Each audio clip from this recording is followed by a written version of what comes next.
our goods trains, they move at a speed that is slower than an Activa. Whereas in China, it's 3 times faster. China is a very different country. China plans for 100 years. But how do they do that? India 1 consumes maybe 100,000 items in their lifetime. India 2 consumes 10,000 items in their lifetime. India 3 consumes not more than 1,000 items in their lifetime. We were responsible to reduce the savings of this country in a way. For someone who's one of India's biggest retailers, he's also one of our most unassuming billionaires. Kishore Biyani. We are going to be a $1 trillion economy in terms of consumption. How was Big Bazaar born as an idea? How did you spot that opportunity? In hindsight, I think we were very early place and we couldn't have gone wrong. Big Bazaar, part of the Future Group, has pioneered the modern trade revolution in India. महीने में एक बार जो बड़ी खरीदी करनी है तो Big बाजार से करते हैं. बजट के हिसाब से बहुत सस्ता पड़ता है. I prefer to go on Wednesday. Why? Because lot of discount is available. Did you expand Pantaloons using a franchise model? No, never. Why not, sir?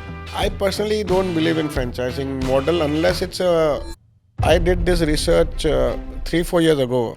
The average lifespan of organization came down to 18 years. 18 years. If I do the research now, I think it will come down to less than... Like DMart आज तक mall में नहीं आया. But aren't malls a more convenient strategy? When COVID came in, we were the first who were impacted the most because 65% of our business were in malls. Correct. And then the society, I think the habits changed. A lot of things changed. So we had no other option but to sell out.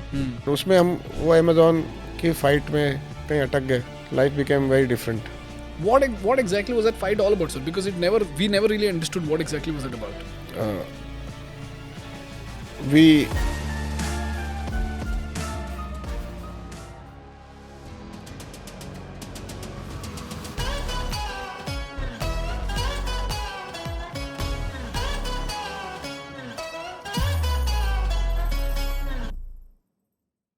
Before we move on, I would like to thank Odoo for supporting our content. If you're managing stock, warehouses or a supply chain, you know how frustrating it is to deal with stockouts, delays or inventory that's all over the place.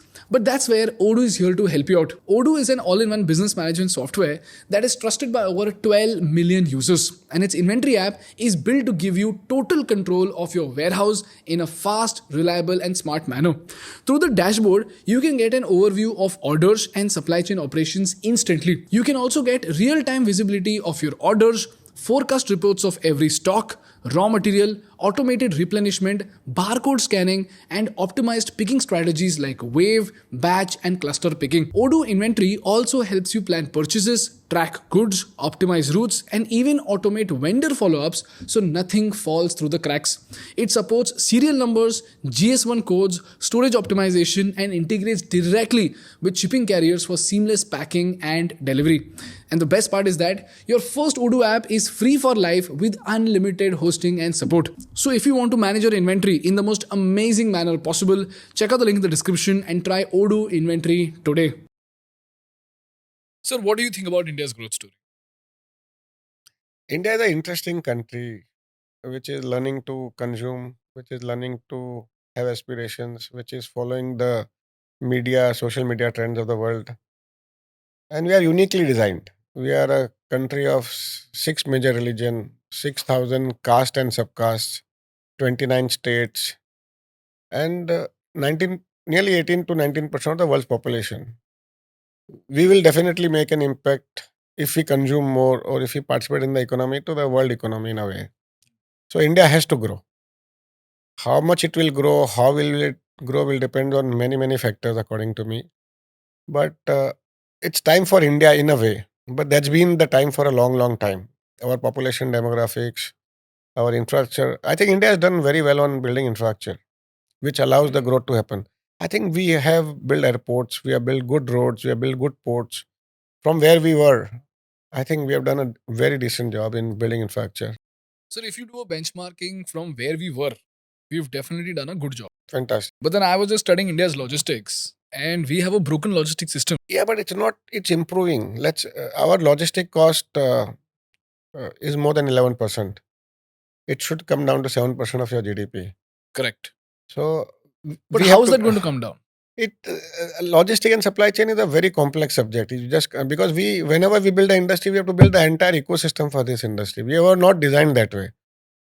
And I think the way China is designed, wherein they have built cities of a particular product, They build infrastructure, supply chain. I think it's taking time. UP government has taken some uh, move on that in terms of building a city for a category kind of product. We need to do a lot to get into that kind of supply chain, that kind of efficiency, that kind of logistic cost. But India has built highways, India has built infrastructure. Now it's for us to, I think it's all about entrepreneurship, how new entrepreneurs will come in and develop this country. But sir, how are we going to do that? Because I was studying some stat to understand the progress of India in terms of logistics. Our goods train, they move at a speed of 25 kilometers per hour on an average. I think if you look at it, we are the only country which is delivering in 10 minutes products at people's home. No, So but that is that also is- logistics. But that is last mile, no sir? But that is also logistics. Yeah, that is So logistics. India will always surprise you in doing some things in a great manner and something not in so great manner. I think we have to fix a lot of things. A lot of things have to come together. But sir, ये जो quick commerce है, this is still restricted to only the India one. I'm not talking about. I think India will see beauty of India happening somewhere, and not so good things happening somewhere. So a lot of things have to come together to get everything right. But logistics definitely has to come together. A lot of things have to come together. But our goods trains, they move at a speed that is slower than an Activa. Whereas in China, it's 3 times faster. China is a very different country. China plans for 100 years. China has destroyed its past. China 20 years ago took a lot of decisions around how education, how gaming, how investment banking, and they kind of reimagined the country in a very different way. They went on to produce 85,000 designers, 2.5 lakh engineers every year with high quality.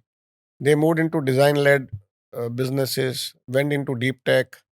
They laid that foundation of building a new economy long time back. But how do they do that? I think destroying the past. Can you walk me through that? China doesn't have a religion per se as such. They don't live in the past. So we Indians, we love to live in the past. What do you mean by that? And how does it shape India's growth story? I think past is our belief systems, culturally, societally, religion-wise. And I think our society has been designed to be happy or be content. India is an age-old civilization. And our past continues in form of mythology, in form of stories, in form of whatever we do. I think our parents want to teach us what they believe was right, and we want to teach our children, and maybe our children will continue to tell the same stories. These stories are not about growth. These stories were not about entrepreneurship. These stories were about, I think our mythology. And how do you think that hampers India's economic growth story? I think we need new stories. We need new stories of entrepreneurship. We need new stories of growth. We need new stories of development. New podcast, basically. Podcast is definitely a way. I believe when I discovered podcast, I believe it was like reading a book, because all our life we learned out of reading books, and now podcast is like reading a book very, very imaginatively and much, much more faster, I would say, and maybe sometimes it's quite deep also. Sir, earlier I was a very emotional optimist. I did not think logically. Now I am a logical optimist because I try to understand the constraints and strengths of India. And like I said, our logistics is moving slower than an Activa. We have the biggest problem of all, which is land acquisition. So if you look at Bharat Mala, we started with a budget of 5.35 lakh crores and now it is more than 10 lakh crores. I have a view on that. India is 18 to 90% of the world population, and our land mass is 3%. So we'll always be short Short of what? of the land, and we have to design in a very different way. I don't know what that design is. When you are a landmass of only 3% of the planet, you have to design it differently. Which We means don't we'll have the landmass of what China has. You can't design what China did. But we can definitely build highways, no sir? But we have built decent highways. Not that we have not built. But is that decent good enough? I think it's a very good beginning. It's a very good beginning. You cannot compare to China. China is again 20% of the world's population, but the landmass is much bigger. But sir, how does landmass translate to growth? Because if you look at India, No, we'll be always be in short supply of land. There always will be issues around land. But we have a land acquisition problem fundamentally. It will be issues around land, whatever that issues are. But in China, because the state owns everything, they can just ask you to move and build a road over there. I think that's a very romantic way of storytelling. के ऐसे road बन जाते हैं, वैसे हो जाते हैं. They are all movie storytelling type things. But I think India has unique issues and we'll have to find unique solutions. Okay. I think India was earlier a very trust-based society. Correct. And we have lost that. And because we that hampers business, that hampers growth. Okay. So, sir, what is our way forward? Let's tell better stories. But how are we going to shape India's growth story? I think we have a trust deficit everywhere. The government has to trust its citizens. Parents have to trust their children. The society will have to trust its members. All communities have to create heroes. We have to. I think trust plays a very important role in development of any society. Okay. And how do you see India's consumer market going? Because if you study India, and in fact, you are the one who actually gifted this terminology to the entire entrepreneur community, where you segregated India into 3 categories. So I want to hear it from you only. How would you segregate India when it comes to consumers? And how do you think entrepreneurs are supposed to use that data to then build their business? I think we wrote a long time back, maybe 18, 20 years ago, that India from consumption lens can be seen into 3 Indias. That is India 1, India 2, India 3. I still hold that theory now also. Okay. India 1 is the consuming class. Anybody who doesn't do some things at home with his own hand is India 1, which is he has some domestic help. India 2 is the people who serve India 1 to lead a better life. India 3 is the one who is the struggling class, the farm laborers, the daily wage earners. So every India consumes differently. India 1, I call them as a consuming class. So we went much deeper into India 1 now. And we said India 1 has around maybe what we call, it's around 10% of India, 30 million households. 30 million households. 12 crore people, out of which we broke down this 12 crore people into 50 to 60 lakh people, which accounts for 15% of our GDP, is exactly like Singapore. Around 50 lakh people per capita of Singapore, kind of very similar to Singapore, and 15% of India's GDP. Then we came down, we saw another 3.5 crore people, exactly like Poland. They also account for 15% of India's GDP. And then came in another 8.5 crore people, exactly like Mexico. And they accounted for 15% of India's GDP.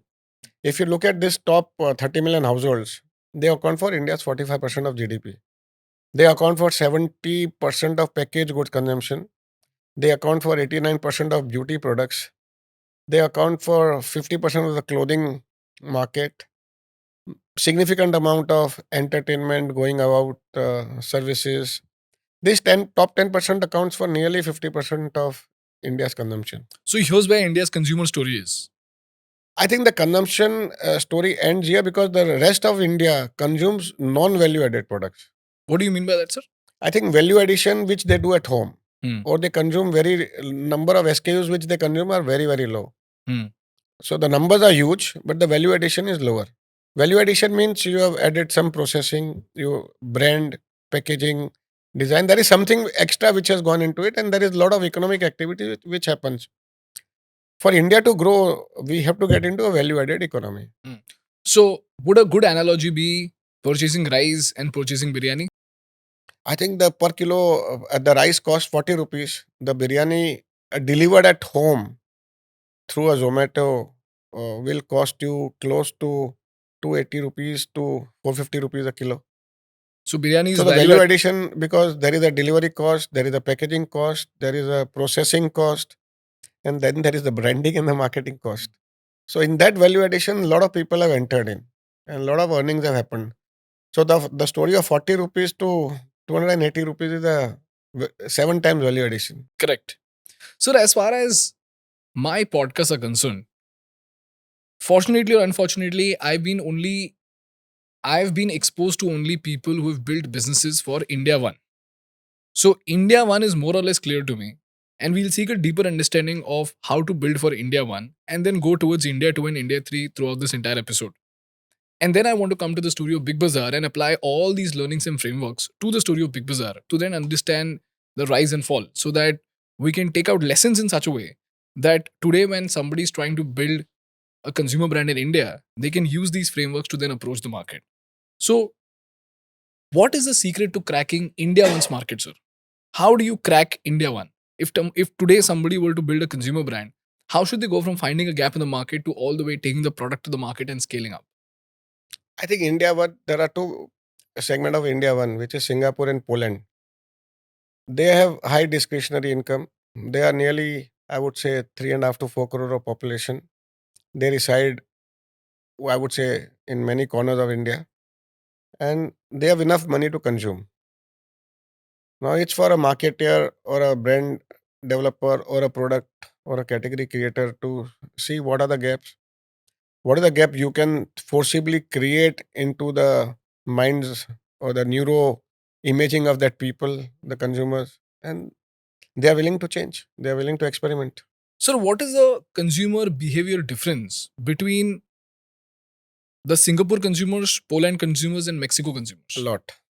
Can you point out some I differentiators think between? if you look at the consumption of Mexico, they have a problem of paying EMIs or some loans, which Singapore and Poland doesn't have. Can you expand on that, sir? So I would say Mexico consumer would have a house loan or a car loan or some EMIs to pay. So his consumption, his aspirations are as equal to a Poland aspiration, but his ability to get into that fold of consumption on a regular basis is still restricted. So you can sell the Mexico consumers a house, a car, and insurance. Plus, lot of categories they consume. Which are the top 3-4 categories that you think we can sell to Mexico? I think clothing, beauty, home delivery, food. Yeah, I think they are experimentative and they are learning to consume everything. Got it. But would clothing still be restricted to brands like? But then the Zudio price and point Westside? changes there. Yeah. So would you call them? Would you say that Mexico, if you were to understand them in the context of the clothing market, do you think they would restrict themselves only to Zudio and Westside and not go beyond? They might experiment with many brands. I think Zudio is also a very interesting thing because today Mexico is a very Insta-driven society. Once you see a particular cloth with a particular image of yours which you have posted, you want to see, you don't want to post that again on another day. So the frequency of changing for that customer, so the price point changes because if you have to change so fast, you can't afford to pay more. And I think Zudio fulfilled that need. So wherever their needs will get fulfilled, they are going to go there. Got it. Now let's move to Poland. What is the stark differentiation between Mexico and Poland consumers I in think they India? are comfortable in finance. They are comfortable in basic housing, clothing, shelter, I think business. They have created wealth for 1 or 2 generations. So they are much, much more secured. And how does that result into a behavioral Their shift? decision making shift because they are much, much more secured. They don't have loans to pay. And I think they behave very differently. They have a discretionary income. They are experimenting with a lot of new categories. They are going abroad. They are shopping there. It's very, very different. Got it. And if an entrepreneur has to sell to Mexico versus they selling to Poland, how do you think their approach should change? I think Mexico, the number, the of audience is a little larger. They will be very, very value and price conscious.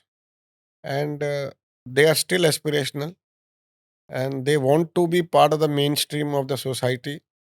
And they are as modern consumers of content as what Poland would be. And they are wanting to be part of everything new happening in the society, culturally or anything else. Got it. So if an entrepreneur has to sell to Mexico, the entrepreneur will have to assume that they are aspirational, but they are price conscious. But when they sell to a Mexico, they can just merely focus on perceived value. I would say Mexico is price conscious, not Poland people.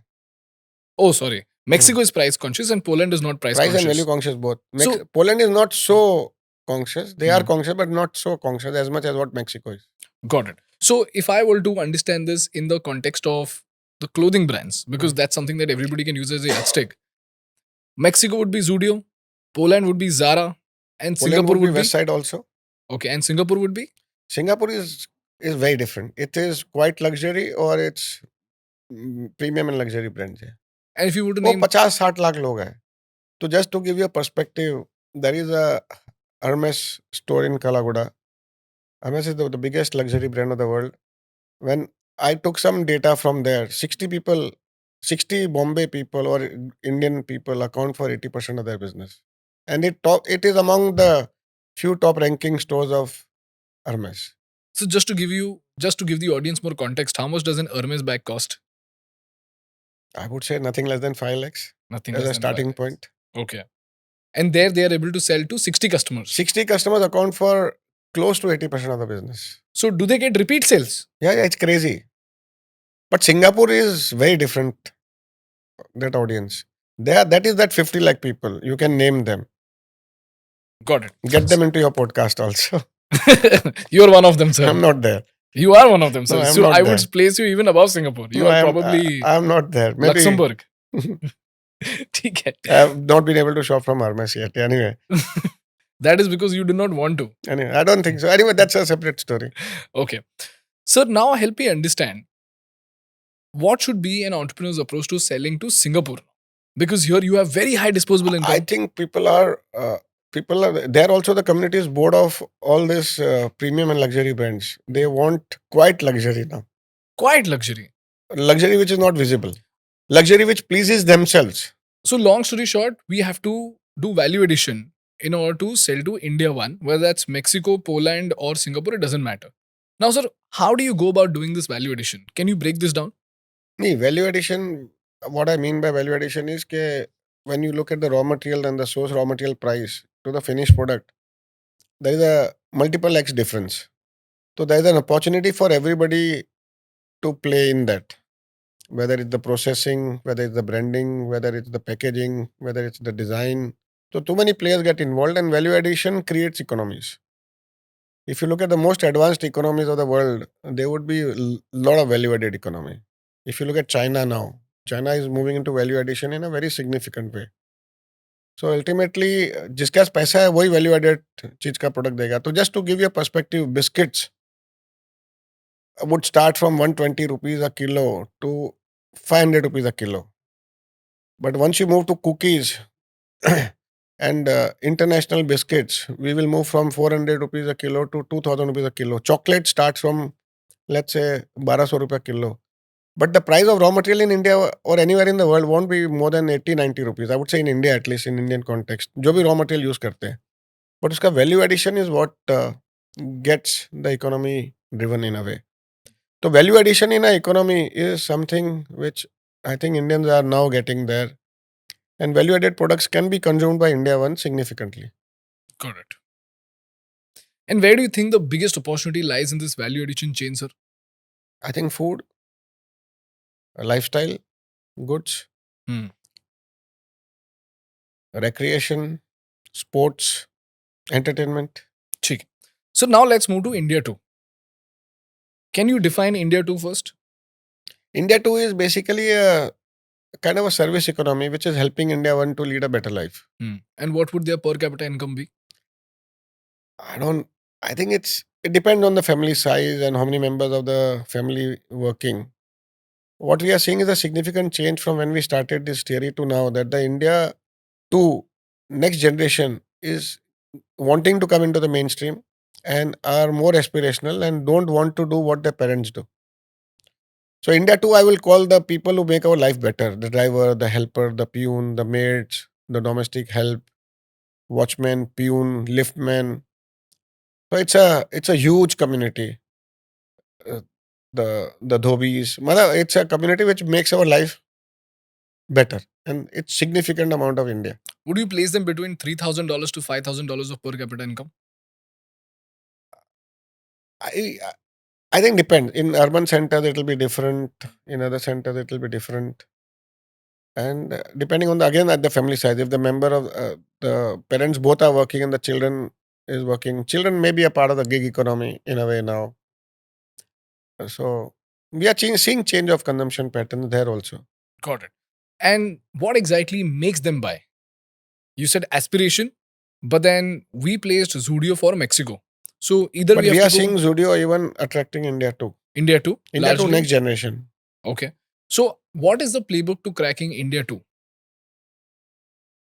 I think urban centers, India too, you can easily capture because they have similar aspirations because they are serving India one and they are seeing that lifestyle. So they want to ape that lifestyle. I see a lot of beauty products happening. If you look at the story of Purple also, there are some brands which are catering to India to audience. I would say DMart has been created with India to audience significantly. So there are brands which has been working. They are very value seekers. They are not value added consumers. They consume commodities more than I would say processed food, and they are experimenting with a lot of things which are happening in terms of consumption. Got it. And three of the biggest consumption trends that you would place for India too would be beauty is one. I'm very beauty and some lifestyle goods at lower price points. For example, Lifestyle goods are, I would say, they are also taking holidays now. Recreation, their entertainment content consumption is different. They don't pay so much of money to that, so they will consume a lot of free content in a way. And I would and clothing also. I think they are now getting into much more modern style clothing. These are the trends. got it. Now, sir, how do you sell to India 3? Because I've often heard about this term called finding fortune at the bottom of the pyramid. I think that's a I think that's a story which caught attention, but it has no meaning in terms of commerce. I'm not a great believer of that story at all. Because India 3, I'll just to give you a perspective, India 1 consumes maybe 100,000 items in their lifetime. India 2 consumes, maybe now they are consuming much more, but earlier when we were looking at this theory, it was 10,000 items in their lifetime. In their lifetime means one item, one pencil, eraser, item. India 3 consumes not more than 1,000 items in their lifetime. They are very basic consumers. Can any large brand be built for India 3? You can build a Hawaii Chappal kind of a brand. Like Relaxo? I wouldn't know the brand. I doubt whether they'll buy Relaxo also, all of them. So they are quite a lot into the reprocessed, reusable market plus low price point. They consume commodities. They are fed by the government to a certain extent. It's a different consumer. Got it. So you don't think any large brand can be built for India 3? I can't build it or I can't imagine, but there might be some products. There are some clothing brands which are fabric driven.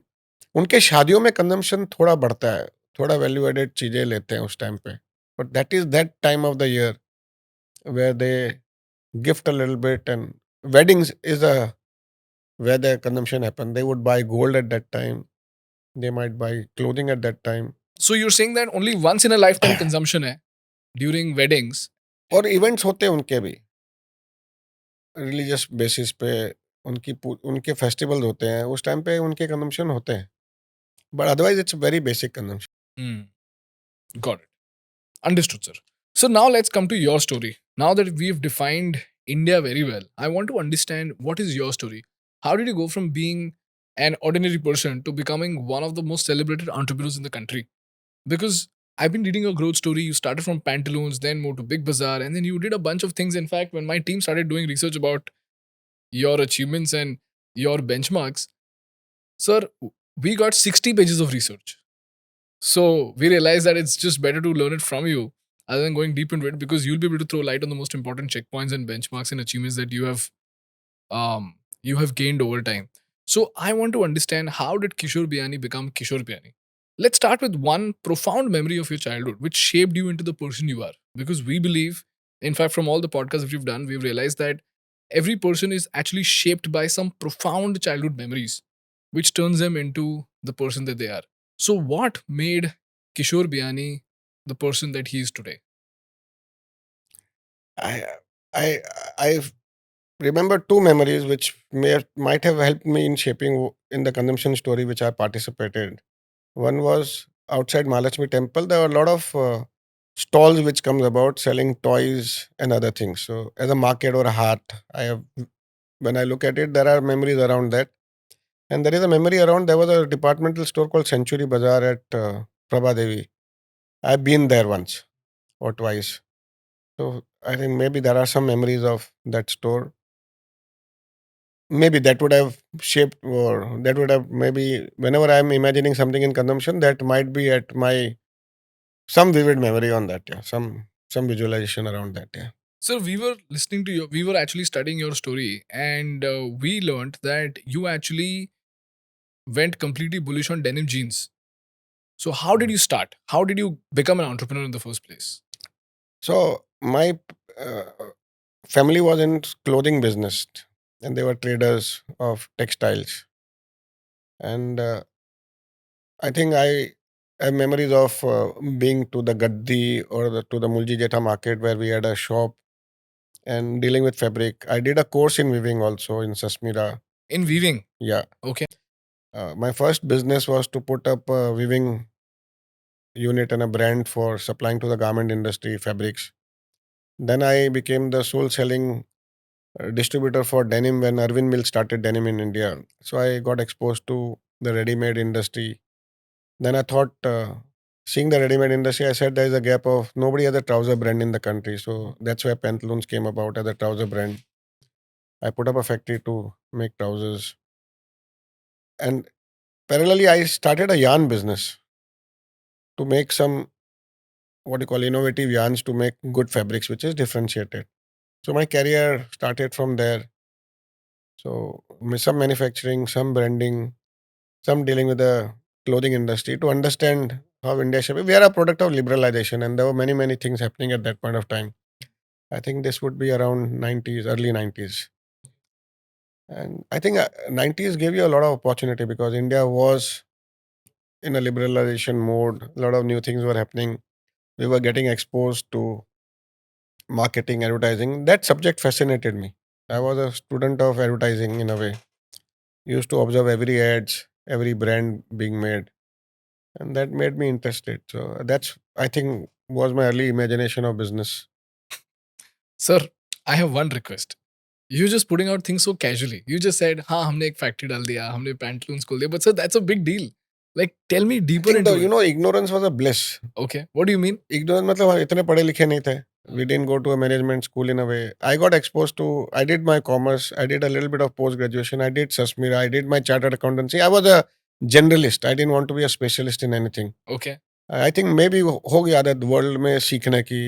हमने till 11th I had not moved out of a particular locality. Movies जब college गए तो expose हो गए life से. ऐसी कोई picture नहीं आती थी जो हमने देखी नहीं हो उस टाइम पे. तो it was experimentative life. Life was all about meeting people, learning every day. And जितना भी सीखते थे कॉमर्स में कैसे उसको लाना, वो धीरे धीरे एक्सपेरिमेंट करते लाते गए जो भी सब्जेक्ट समझ में आता था. Did you always want to do a business?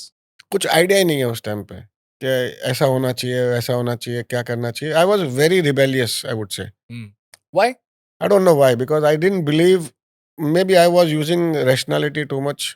I wanted to question everything which was happening at that point of time, whether it was some religious rituals or why do people do a particular thing. So questioning की ability कुछ ज़्यादा ही थी और आज भी है. तो that's a problem in a way, and that's a blessing also in a way. Okay. So how did you spot the first gap in the market when you actually set up a factory to manufacture trousers and you built a brand and then you built a brand around it? How did you spot that gap and how did you put a finger to it and say, I'm going to go bullish on this? So when I went, when I made my fabric, when I first looms चालू किए fabric बनाना, तो I used to make innovative fabric and वो उसका consumption garment industry में ही था थोड़ा बहुत. तो I got expose to garment industry. Then denim as a fabric to supply to all that is again bottom wear. I again got expose to dealing with whatever is happening in the market. And market में ज़्यादा कुछ हो नहीं रहा था उस time पे. तो I thought why will people not wear readymade in the long term. तो वो बेसिस पे भी I started a brand called Pantaloon at that point of time. Yeah. So Pantaloons was born as an idea to organize the unorganized market of denims and trousers? That time it was more trousers and not denim as much. Denim के लिए we started a brand called Bear. Bear. Bear became a big brand. What is the difference between 1980s and 1990s? I think I don't remember much of 80s because that was the very early days of learning, I would say. 90s was the age where we started executing, Hmm. and a lot of experimentation we did. Okay, for example.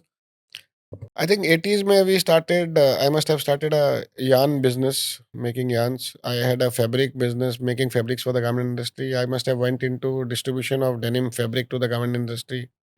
I think 90s mein I moved into my own brands, which is Pantaloons, Bear, John Miller, then opening our own stores called Pantaloon Shop, then the large store Pantaloons in Gariyat, which was a family store, then into multiple things, which is, I would say, more formats on retail called Central, Brand Factory, Big Bazaar, Hometown, E-Zone. Then moved into the consumption. We thought we should get into the consumption of Indian consumers. We went into gyms, salons, a lot of joint ventures, which we did. We went into, then we thought we should finance them to make them shop more. So we opened our NBFC. We created our own funds also. We had a private equity fund, a real estate fund. Then we had we acquired a lot of businesses through that. Then we did insurance as a business. We opened our own logistic company, which was one of the larger ones, very modern. So it was an eventful journey of doing multiple things too early, too fast, and compounding growth, which was crazy. Hmm.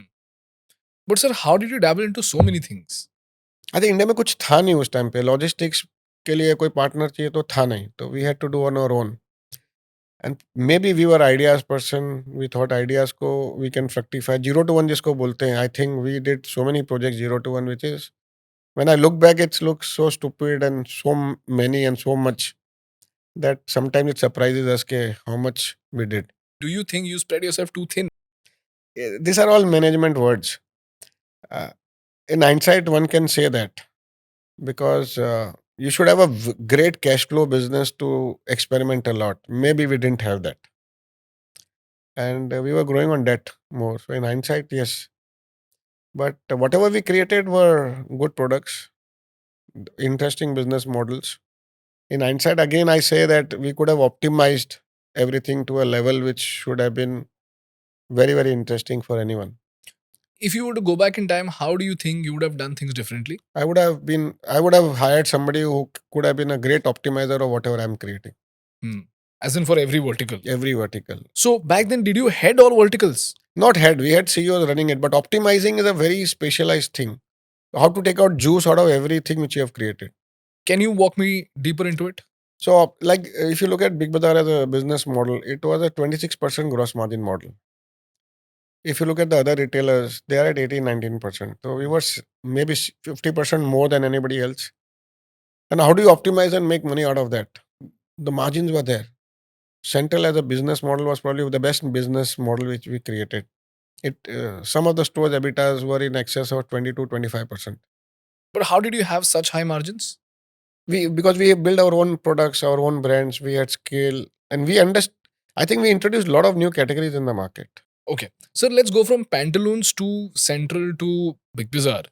So Pantaloons was a trouser. Pantaloons was a trouser brand. No, Pantaloon was trouser and menswear to start with, the very early days, small Okay. shops. But then we moved into the large format of retail. So it was a multi-brand outlet? It was a multi-brand family outlet. Always. Yeah. Right from the beginning. Yeah. Okay. Then from Pantaloons, what exactly were the learnings that you acquired, which then helped you to level up?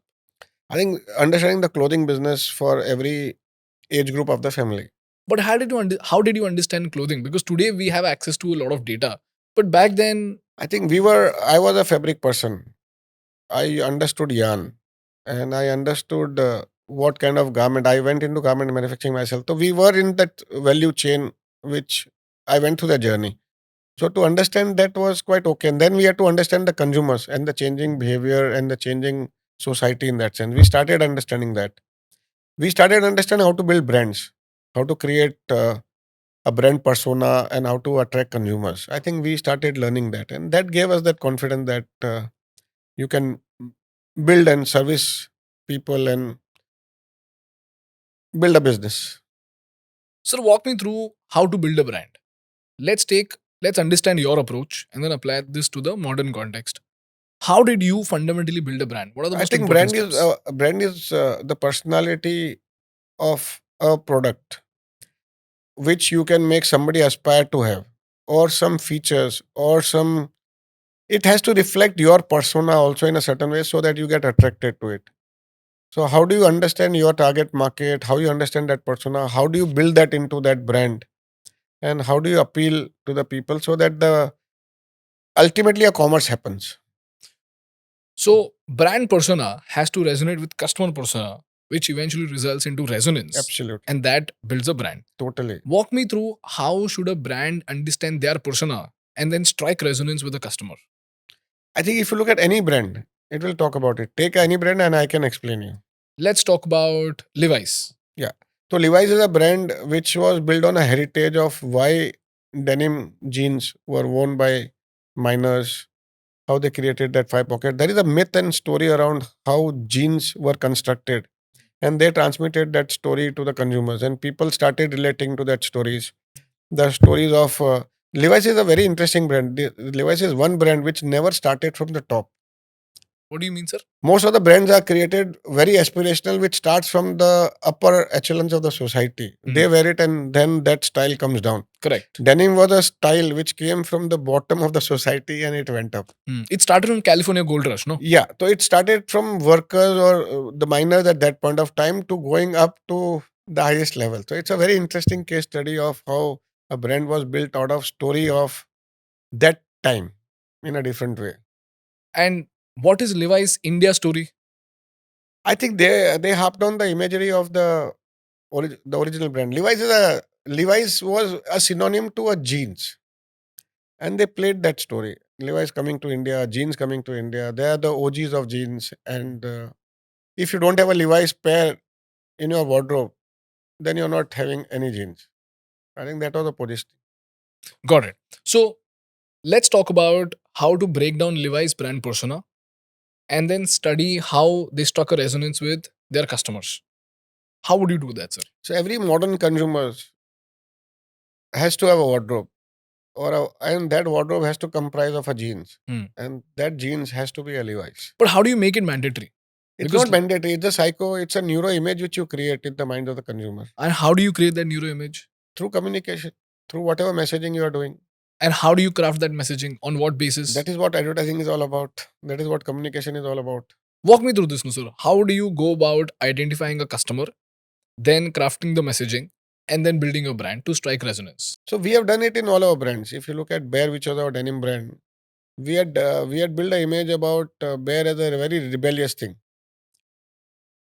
and we discovered that at the time in 90s when we were growing up, we were not born to democratic parents. We had a parents which didn't want us to consume anything, didn't want to make us try any new things. So we had to rebel. So that time the rebellion was quite a lot, and we played on that thing about rebelliousness in the brand that time when we were building it. Beautiful. So you're saying that you have to first understand the story of your customers. When you understand the story of your customers, you'll be able to spot a sentiment that you can bank your brand on. In your case, it was rebellion. And then how did you craft your message for Bear? I think that kind of whatever imagery we were creating was on that rebelliousness that time. For example?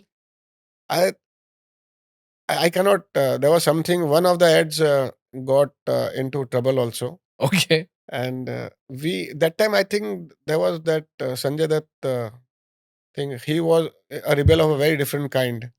We used that story in a very indirect form Okay. to show rebelliousness. There's some faint memories of what we did. Let's understand this using a modern example, no, sir. You tell me any. I think we do this day in day out. We would have built 120 brands till now. So we have a whole theory of building a brand through a brand Hofstede, a brand star. We have our own method. I believe making a brand is like making a spaceship. It has so many components. It has to. We create rituals around the brand. We create role models around the brand. We create symbols around the brands. We have a brand star, which we make. We look at the societal truth. We look at the competitive insights. So we do a lot of things around building a brand. Sir, this is beautiful. I want to go extremely deep into it. So walk me through the step-by-step process because you've said too many things and I want to almost break it down like a framework in a step-by-step process. So we want to build a brand. Let's say we want to build a skincare brand today in So I India. think the latest brand which I have helped as a Hmm. mentor to a particular brand was a brand called Super You. Super You. Let's talk about Super Now, You Super in You depth. is a brand built on protein as a story. And fortunately, the entrepreneur in this brand is a nephew of mine. And he and Ranveer Singh co created this brand. So when we look at Ranveer as a personality, we thought there is no better personality to build a brand on protein like Ranveer Singh because he exudes energy. And protein, in a way, is all about energy. And while conceptualizing the brand, we saw the insight that if you create a brand with energy, there is a great chance of being successful. So the brand was thought about in a way that any product which can makes you super you become much much better than yourself, and that's what the star reflected, the co-founder. Got it. And we looked at the personality of the co-founder and put that into the brand fully in whatever communication we do to whatever is doing. And lovely, and the best thing is the co-founder believes in it. He gets involved in the product. He looks at the product from a angle which no other co-founder must have ever done. For example, So like making a product, like we are just launching a new product which is just about to be launched called protein chips. I think his involvement in developing the product, the taste factor, to agreeing to the packaging, to the communication, to the style, I think this kind of involvement is not seen. And the brand exudes the personality of the co-founder. so before building Super You, what was your approach to understand, okay, we can build a product like Super You? I think we saw there is a gap in the market on the protein side, and there is a brand to be built. What was that want to gap? people want to consume protein. We are a protein deficient country. There are people who are now exposed to the what you call the world. They are part of the gymming world. They are part of the physical training world, exercise world, wherein protein is a very important component.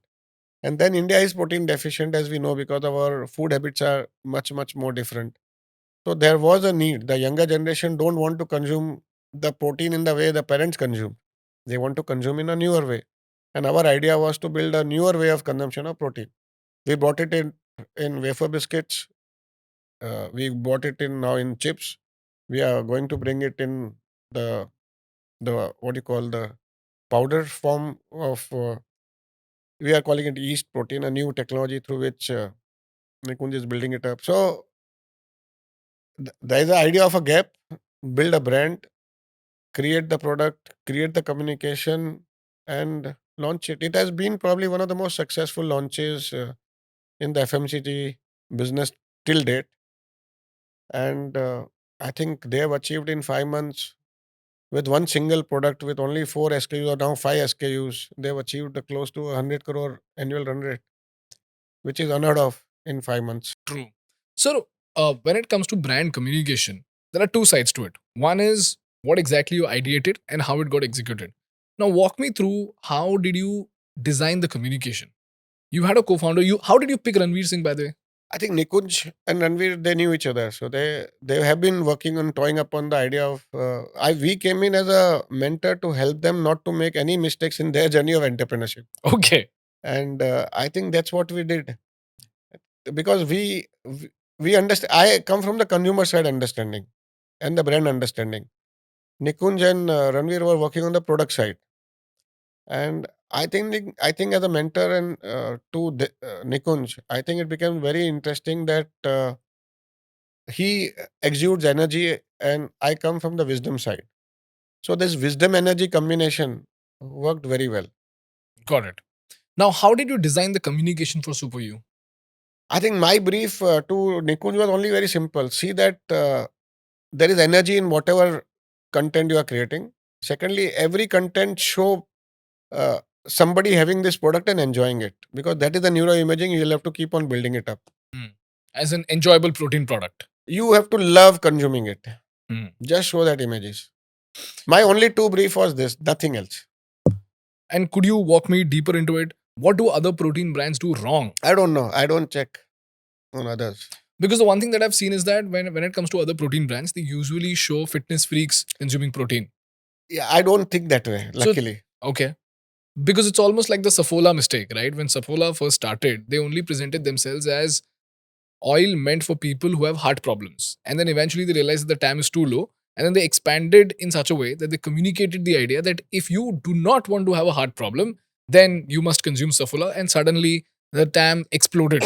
Yeah, but we have been working around guilt-free consumption as an idea. But sir, how is Super You guilt free? It's just a better for you product, right? That is guilt-free in a way. Okay. I would disagree on this because guilt free would require you to have less carbs. Any consumption today, people question it, कि why am I consuming it? You have to remove that guilt. Why, sir? है आज की तारीख में new generation is questioning every consumption so you are giving them a reason to consume Okay. So Super U is definitely better than a Cadbury. My question is, first of all, where do you place Super U in terms of competitors? I don't want to place it anywhere. Why not? I think we got the right spot luckily. But what is that right spot? Because I'm looking The right at, spot is people are enjoying it, people are repeating it, and people are loving it, and people are loving it for the energy with the product is, and it's one of the truest celebrity launch product I would say in the history of this country. It reflects the personality of the founder. So now I want to talk to you about these terminologies that you mentioned. Societal truth. What exactly is this societal truth that you spoke about? I think society has certain codes about everything. Okay. Like society has a code about marriages. Society has code about festivals. Society has created many codes for us. Let's take Super U, for example. In this case, what exactly was that societal The truth? societal code is currently the societal code is it's a consumption which is an extra. You don't need this consumption, but then protein creates the need. Okay, let's consume some. We are protein deficient. Let's consume the protein. So the societal code is that it's a more modern societal code, and we are not dealing with a very traditional societal code. It still comes into the consumption of food. It's a kind of a snacking in between meals, and it is a consumption which can sometimes it's an indulgence also. Got it. So over here, societal code is we need to consume more protein. Yeah. And how do you think these societal codes will play out for a category like beauty? I think beauty, the Indian societal codes are around beauty are quite interesting. They are around washing the hair. It's around making your eyes look beautiful and using a flower element in your hair. They were the traditional societal codes. Every community has their societal code. South India deals with hair quite a lot. Okay. And rest of the country, I think eyes have been one of the expression of beauty in Okay. this in this And how country. does that translate into how does that So look at all the songs written during the period of 60s or 70s around beauty would be around the moon, the hair, the face. It was never about the skin as much. There was a song which was Chandan Sabadan, which was more about the skin, but otherwise beauty codes were all around face, eyes, hair to a great extent. And then we started saying Goriye Goriye. Yeah, skin color was always there in this country, so that was never a doubt about it. Got it. Mm. So you're saying that the societal codes are in a way also born out of pop culture. They are born out of, I would say, mythology in a way, or the old stories which resides in the society. Which are then amplified by pop culture, right? Multiple things. Also pop culture, also lyrics, also songs, also cinema, the pop culture, yeah. And if I were to apply this in the context of Super U, how would that be? I think we have a full team of brand thinkers. Nikunj had been earlier in some role in some food business, so he knew about the product, the category. He himself is a gym goer, so he was a protein consumer. He had a co-founder who is a protein consumer. So firstly, there is a truth that they are part of the consumption. Correct. Secondly, they have a great intention of giving a great product. With the brand personality comes in the energy of the founder. I think a lot of things comes together to build a brand. So like 5 elements make the planet Earth. There are multiple elements which makes the brand succeed. Then you spoke about rituals, sir. What is customer rituals? I think every brand, every category or every brand के around कोई ना कोई rituals होता ही है. So let's take the case of Super You. Super You, the rituals of the brand would be around in between meals. आप कौन से situation में इसको दिखाओगे, कौन से सिचुएशन में इसका कंजम्पशन हो रहा है, तो उसके रिचुअल्स होते ही हैं. मतलब दोपहर का ऑफिस में बैठे हैं, बीच में भूख लगी है तो आप कंज्यूम कर रहे हो, आप कॉलेज जा रहे हो उधर, तो इसके रिचुअल्स क्या होंगे ये ब्रांड के कंजम्पशन के. हर ब्रांड का रिचुअल्स होगा. तो आप कपड़े के रिचुअल्स होंगे तो आप डेट पे जा रहे हो, ऑफिस जा रहे हो, तो उसके रिचुअल्स वहाँ होंगे. I think, sir, Bella Vita did this very well. They had 4 perfumes. One was Clubman, the other was CEO Man, and then they had Oud, and they had one more, Musk. So, Clubman was meant for people going to the club, and then they had CEO Man for people who are going to the office because they wanted to feel like a CEO. Would you consider this to be customer rituals? I don't know, I am talking of the communication के लिए. जब brand बनता है उसके communication, this is a product का positioning. And I would say मेरे लिए Bella Vita as a brand, I don't know whether it is talking to me or whether I'm a consumer, because I have not consumed their content yet. So I would rather put like Super You. If you have seen the content, it will relate to anybody who is into high energy stuff. Got it. Understood. So, brand ritual, customer ritual, you're saying is how do you place your product in the day of the In customer? various situations. In the day of the customer. Yeah. For example, if I have to talk about skincare, it's always in the morning, right after taking bath. If I have to talk about cereals, it's during breakfast. तो ये आप जब reel बना रहे हैं, content बना रहे हैं, तो brand ritual becomes very important. हमारे लिए ब्रांड रिचुअल ईटिंग है sir. Dinner time. People usually consume our content during dinner time, and when it comes to podcast, it's usually during the flight. So during that time, we get 2.5 hours of an undistracted consumer who watches our content. Would you consider this to be brand ritual? Absolutely. So I consumed your last content with Vedant or Manyavar. It was on my last flight 2 days back from Bangalore to Bombay. What do you think about the podcast, sir? I was able to go through it fully, so I think it was a good content, and a 24-year-old boy talking loads and loads of sense Yeah. was quite fascinating, and I was very fascinated by his story of how early age he got into business. So that fascinated me more than anything else. Sir, very few people have been successful in raising sons who are that smart, that wise. What do you think results into that? Sometimes wisdom? I get scared when the person is so wise at this age. Why, sir? I don't know, समय वो कभी-कभी लगता है कि हर चीज का एक time होना चाहिए. At 24, when I look back, I was absolutely Dumbo in front of him. That's very interesting. So from here to where will he go up to is going to be very fascinating for me. True. Beautiful. But that was an interesting story. I enjoyed the journey of his upbringing. Beautiful. Sir, then you spoke about role models. Are these just brand ambassadors? I think people, what happens, we all need role models.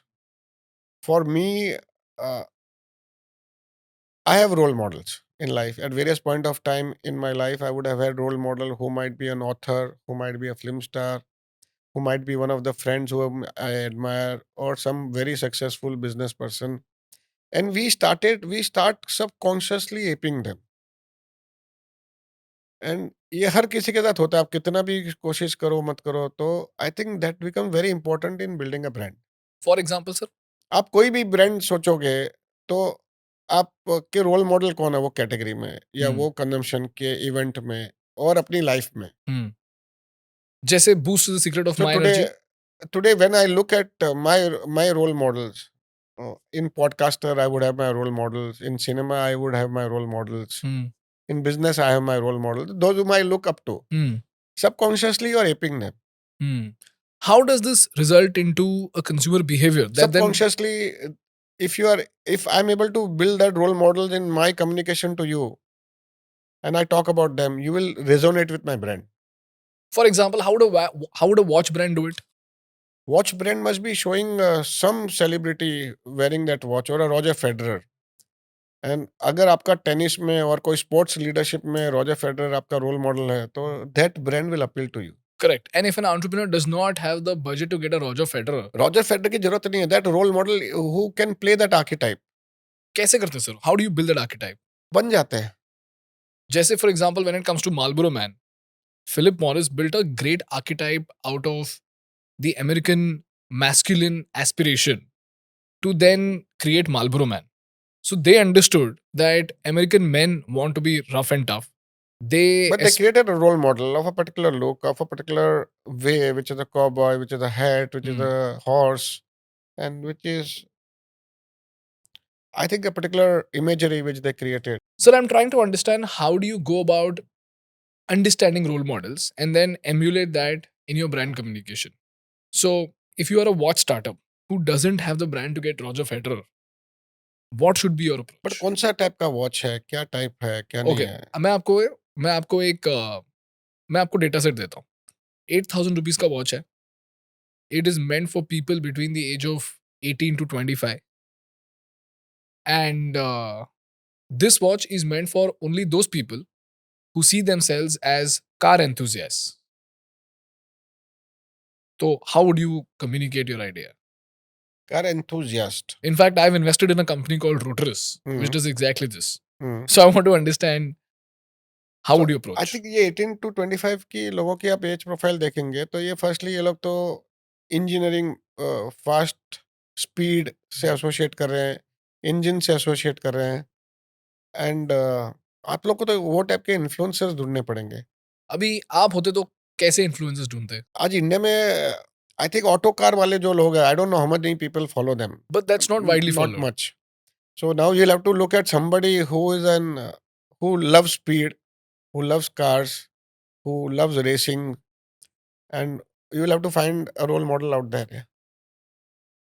I'm not a person who follows that, so I wouldn't be able to know the names of the people, but I can tell you that there would be enough and enough of people on this circuit. So you're saying that whatever the customer aspires and whatever the store, so it's like a Venn diagram. This is the customer story, this is the customer aspiration, and then you have the brand story. And you will have to find a person or you'll have to create an archetype like Marlboro Man who can fall exactly at the center. Totally. Is that correct? Totally. Okay. So And when any consumer is seeing that, he is able to relate to it. नहीं तो आपका add देखेगा ही नहीं वो, ना आपका brand का resonance आएगा उसको. correct. जैसे Listerine में एक अच्छा एग्जांपल है sir. Listerine in the US, they understood that in fact Listerine back then was a general liquid. It could be used for everything. It was more, a lot of people say it was a floor cleaner also. I think. Correct. It was a floor cleaner. Mhm. And then they found out that if you have to resonate with the American public, you can't consider general public to be your audience. You have to choose one category. And then they chose women. And then they understood the societal truth. In marketing and brand parlance, we call it the mating category. What do you mean by that? Mating मतलब boy meets girls category है. Okay. Mating is dating, mating एक category है Hmm. हमारे लिए. उसमें बहुत products आते हैं. आपका डीओ भी उसी में आता है. Correct. Axe. या clothing to a certain extent उसमें आता है. तो dating mating category, it's for the other sex to be pleased. So these people understood that mouthwash could be a great solution because women always wanted to impress rich men, which is why they came up with a term called halitosis, where they said that if you have foul breath, that is because of halitosis, whereas that was just a general phenomenon. That's how body works. And then they placed Listerine. So यहाँ पे in this case, if I have to understand this principle that you taught me, the societal truth is women want to impress men. Totally. Okay. The story of the brand is we will help you impress men. And the story that they told the customer is that if you don't use Listerine, you will be single for life. No, तो they are playing on fear. तो ये communication हो गया, वो brand का placement हो गया और ये कस्टमर का स्टोरी हो गया. और बीच में आता है उनका cast, where is an actress who is extremely beautiful, but she's single because she's not able to get men. So would you consider this to be an application of the principle that you just taught me? Totally, yes. Okay, beautiful. So now let's come to what did you do after Pantaloons? After Pantaloons, you started Central, then you had Brand Factory, then you had several other brands. So when did you move out of clothing? I think Big Bazaar made us move out of clothing significantly because Big Bazaar core product was FMC, food and grocery. And what made you move from clothing to grocery? Because they're two completely different domains. Yeah, if you look at my backdrop was yarn manufacturer, fabric manufacturer, garment manufacturer, then a brand creator, and then a retailer. Okay. And once you became a retailer, we thought if you are able to sell fashion, let's create the frequency of customers buying more with grocery. That's where the grocery came about. And the idea was to create a new kind of a bazaar in India where ordinary people can shop. Okay. Now, when it comes to Pantaloons and Central, what was the fundamental difference? Because they were all retail stores, So multi-brand Pantaloons retail. was designed as a family store for every member of the family. Central was designed as a brand for a group of friends, little younger than Pantaloons. And thirdly, when Big Bazaar was designed, it was again designed for the family and a little younger family with younger children, Got it. and also a joint family as an idea. How did you scale so quickly, sir? Because I was reading that you were present in what? More than 400 cities? Around Big Bazaar was present in close to 190, 200 cities. With Easy Day and other formats, we were present in 400 cities. But how did you scale so fast? वो अब जिंदगी चली गई अब. Hmm. Was But that I think that that was a different era. okay? And we were the early players. We were getting successes wherever we were opening. Our model was quite interesting. Consumers were able to relate to us. And people used to say कि हमारा शहर, हमारा गांव या हमारा जो town है वो आज अच्छा, हम लोग भी आज वर्ल्ड मतलब मैप में आ गए, बिग बाजार आ गया हमारे यहाँ. तो Big Bazaar was also a symbol of progress in the country in a way. अगर बिग बाजार आ गया तो हमारा शहर भी प्रोग्रेसिव शहर में अब गिनती होने लग गई है. Got it. So we were part of a consumption revolution which was happening in the country. Did you expand Pantaloons using a franchise model? No, never. Why not, sir? I personally don't believe in franchising model unless it's a product wherein everything can be standardized. In a clothing business, to standardize quite a lot of things is very difficult. Why don't you believe in franchise model in No, clothing, जहाँ sir? पे standardization का chance होता है, Okay. जहाँ पे SOPs, everything is perfected to an extent wherein anybody else can replicate it without impacting the consumer. But clothing में तो हो सकता है ना सर standardize? Difficult होता है because the customer service, customer को the motivation of a store, franchisee चला भी सकता है, for a smaller store may be okay, but for a larger store very difficult Why? because you're dealing with multiple departments. Like, can you give me an example of the हम लोग जब difficulties? clothing store था Pantaloons, तो we were dealing with children, we were dealing with women, we were dealing with in women में ethnic है, western है, casual है, तो बहुत सारे फैशन होते हैं, इतने सारे डिपार्टमेंट्स होते थे, हर डिपार्टमेंट को परफेक्ट करना, चलाना, और वो नुआंस फ्रेंचाइजी समझ पावे, हम लोग उसको ट्रेन कर पावे और कंसिस्टेंसी ला पावे. वाज फ्रेंचाइजी मतलब यू कैन एक्सपांड फास्ट. एक फ्रेंचाइजी के पास मल्टीपल दुकानें हो. आई थिंक ये people have done it very effectively in some other business models. Like Manyavar. Manyavar virtually they might be running the store Yeah, In they a run way. the store. and they have taken the investment of the furniture fixtures and they pay the rent themselves. So it's a very different model wherein they are in control of the total customer experience.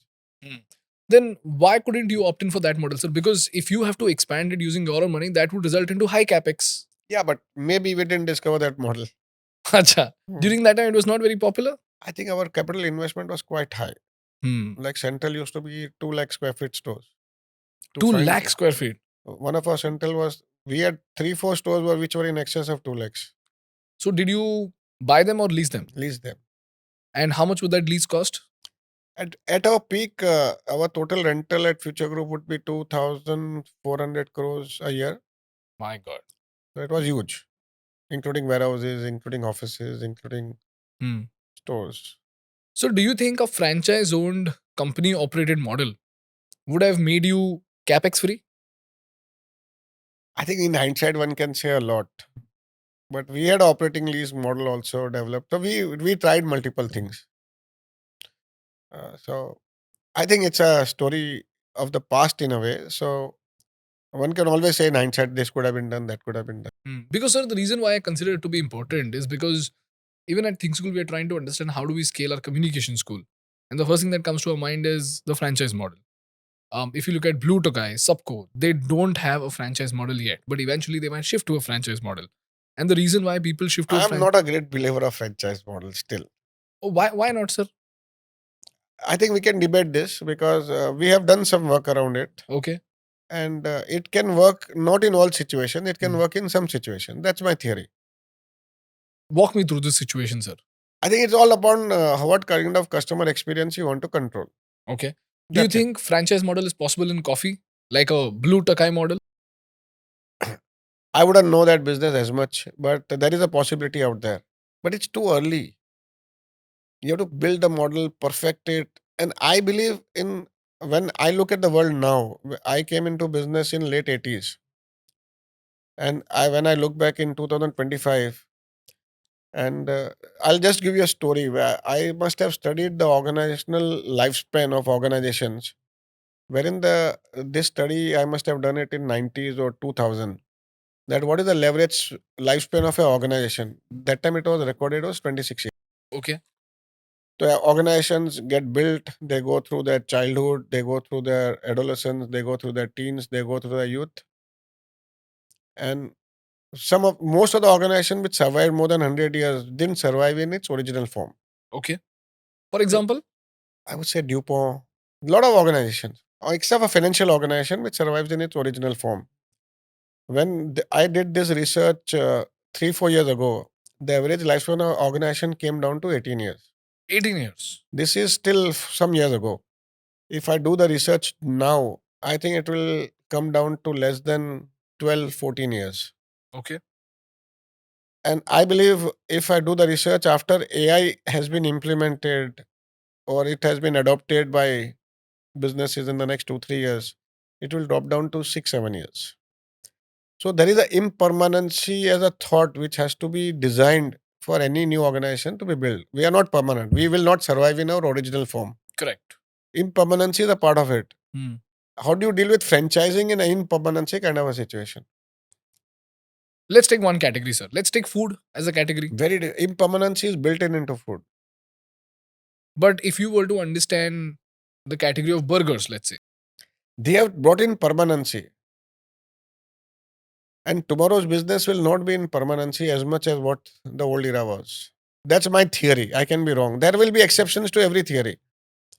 So if you look at McDonald's, which is a franchise example, they have perfected their menu to an extent wherein it can be SOP'd or anybody can run it with some controls and some following or of the specifications. To build a new businesses without that kind of perfection and franchising, when impermanence is built into the model, how will a franchisee deal with impermanence? sir, let's take Jumboking because I understand the business model very well. Jumboking sells burgers. Now they keep changing their menus based on data and they get customer feedback actively from every franchise. And once data is understood very well, it is quite obvious to understand in which place what kind of burgers are doing well. And if you look at burger, it's a combination of only 4 things. If the variables are less, it's possible to franchise. Correct. In a fashion business, the amount of variables we were dealing with was so huge. We had around 16,000 SKUs in Big Bazaar. Now, how do you franchise that? Hmm. But Manyavar has been able to do that simply because of data, sir. Manyavar is doing it because they still control the customer experience.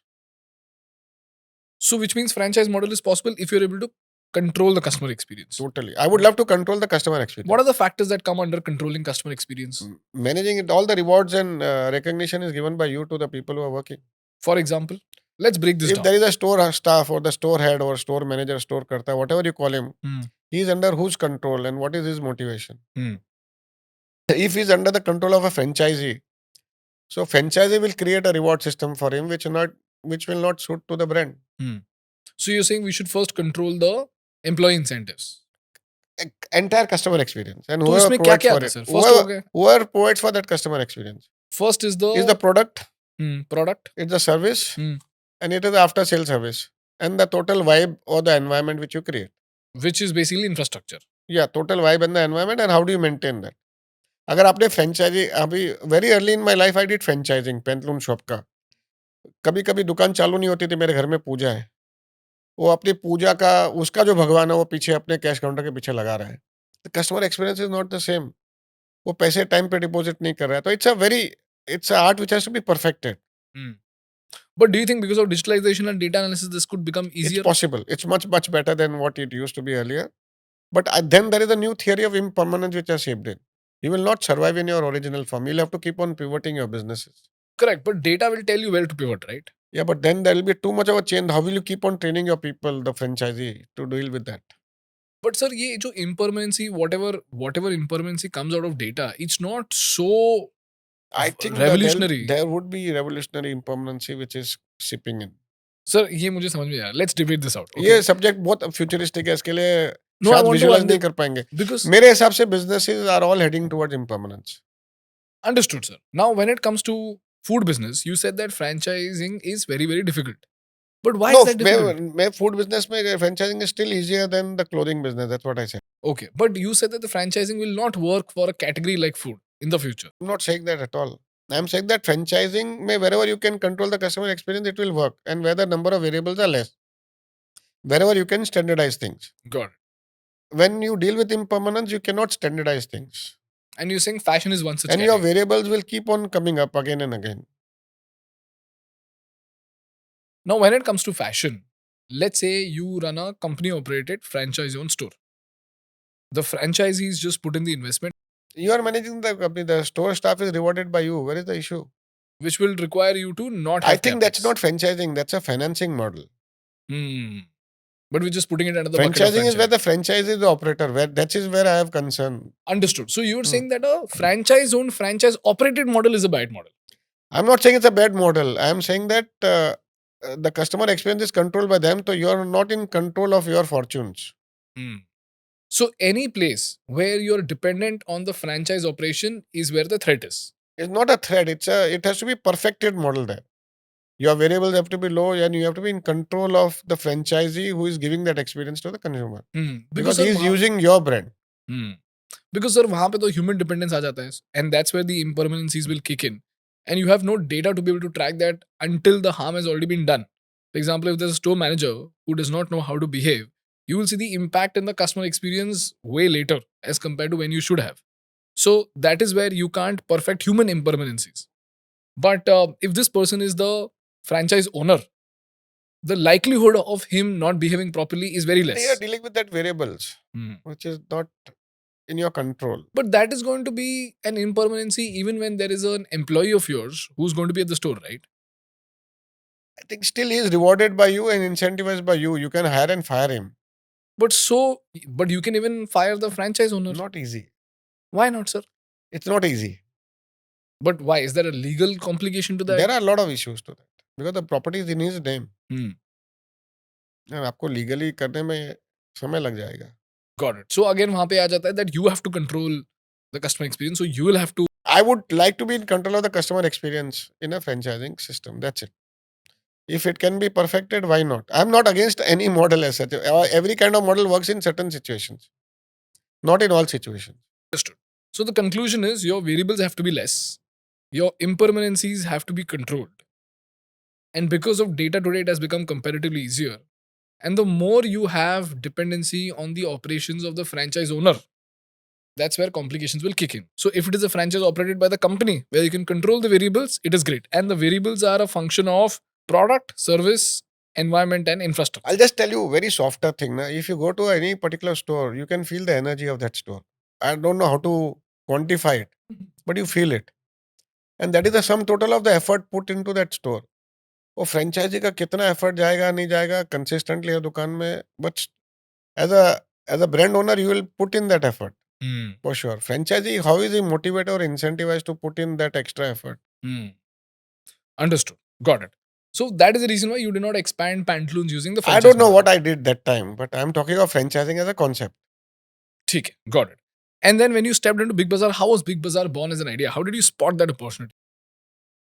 I think एक बाजार India में लगता ही था सब जगह short और में हर जगह पे hustle bustle India is full of bazaars now also Correct.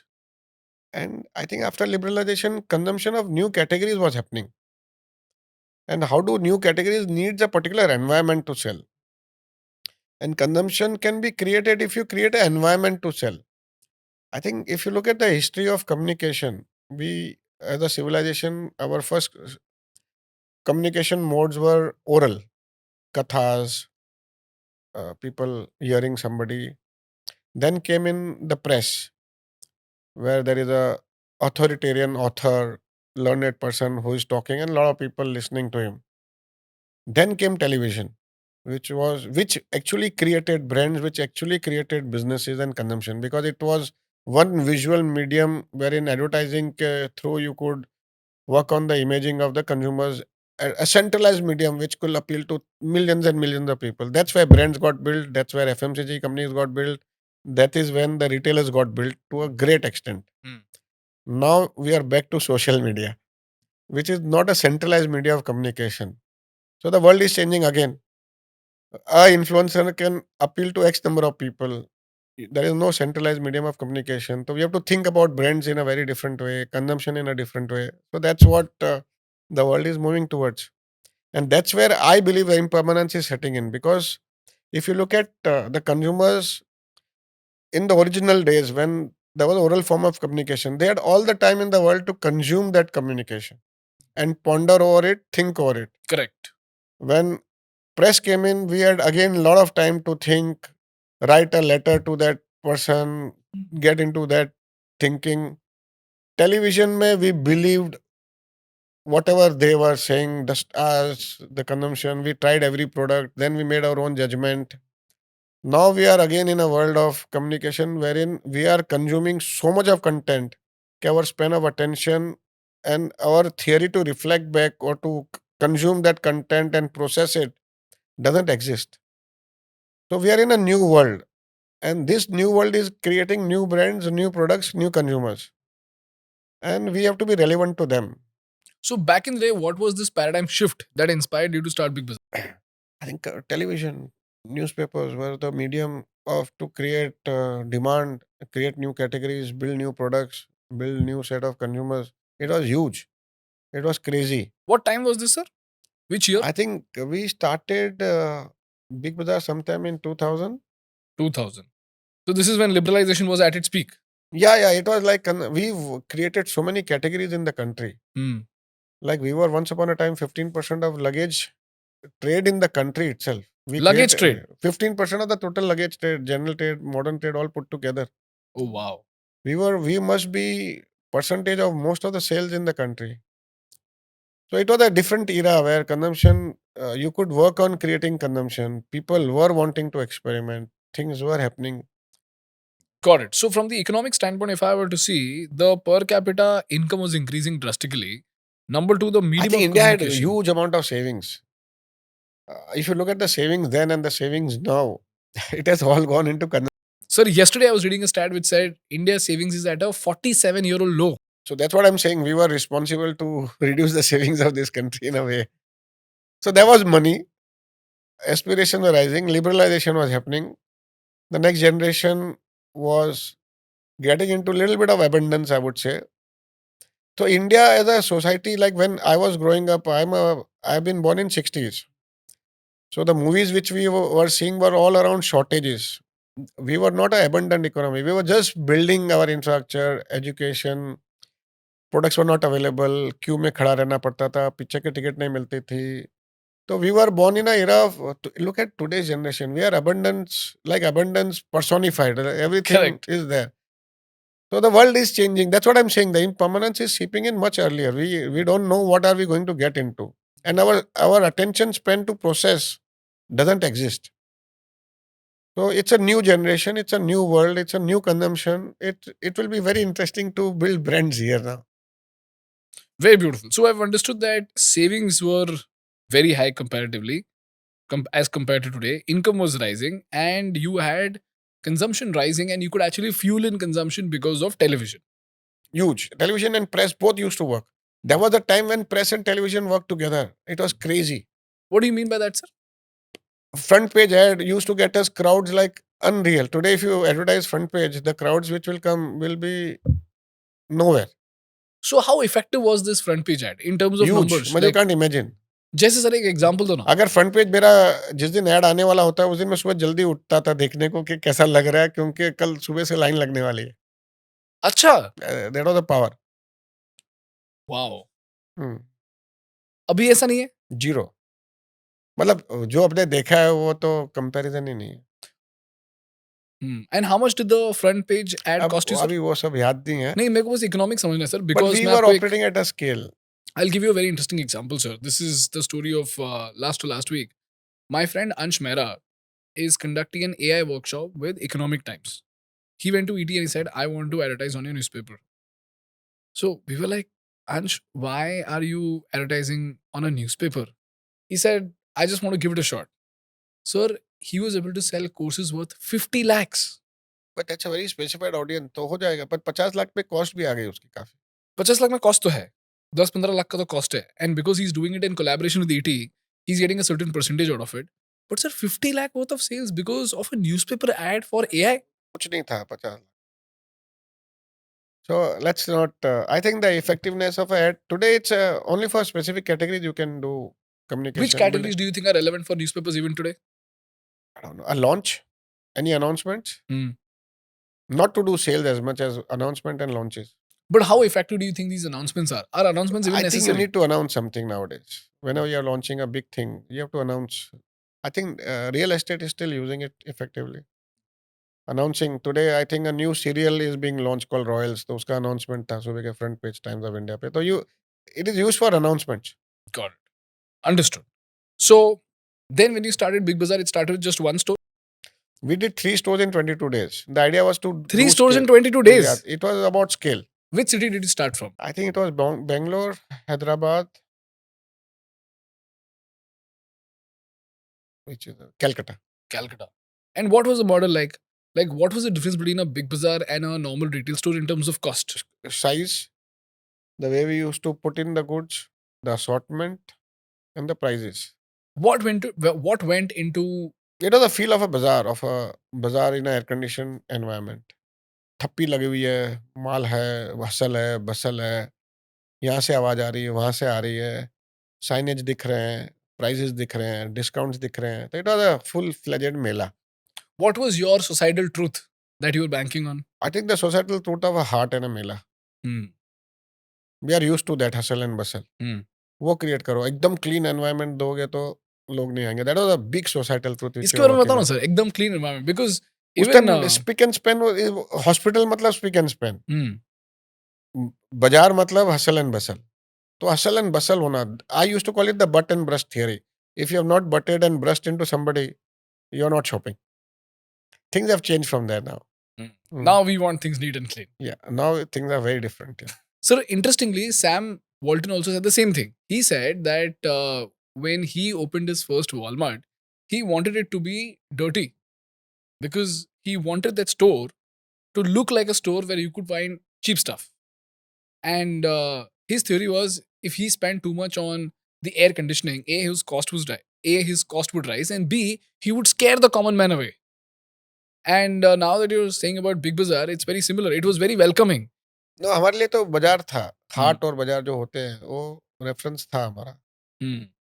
Sir, एक मेरा बहुत ही distinct memory है. When I first walked into Big Bazaar, I saw the largest pack of Parle G I had ever seen. Yeah, that was something which we did to sell huge packs. It was madness. Sir, and I saw Surf Excel, which was so huge. And when you see things that huge, you get this feeling of abundance, right? That's such a distinct memory. We played on abundance significantly. What do you think worked for Big Bazaar very well, sir? Apart from just the pricing. I think connecting with the consumers and being honest and truthful about oneself. How can a bazaar connect with the customer, sir? बाजार का connect एक vibe होता है, एक energy होती है. I am a lot of believer in energy, which is very difficult to rationalize and quantify. But what was your brief to the team? Because energy comes from everywhere. हमारे staff में जो energy, Future Group का staff was always energetic. हमारा environment was always electrifying. हमारी office का environment was electrifying. हम लोग एक mission पे थे. I think that's what people have enjoyed working at Future Group. And sometimes when I'm talking, I'm missing it, but otherwise I don't look back. That energy was very infectious. How do you think future retail was different from DMart? I think we were different, born in a different era, different style of working, different aspirations, different imagination. Would you put yourself in the same category as DMart? No.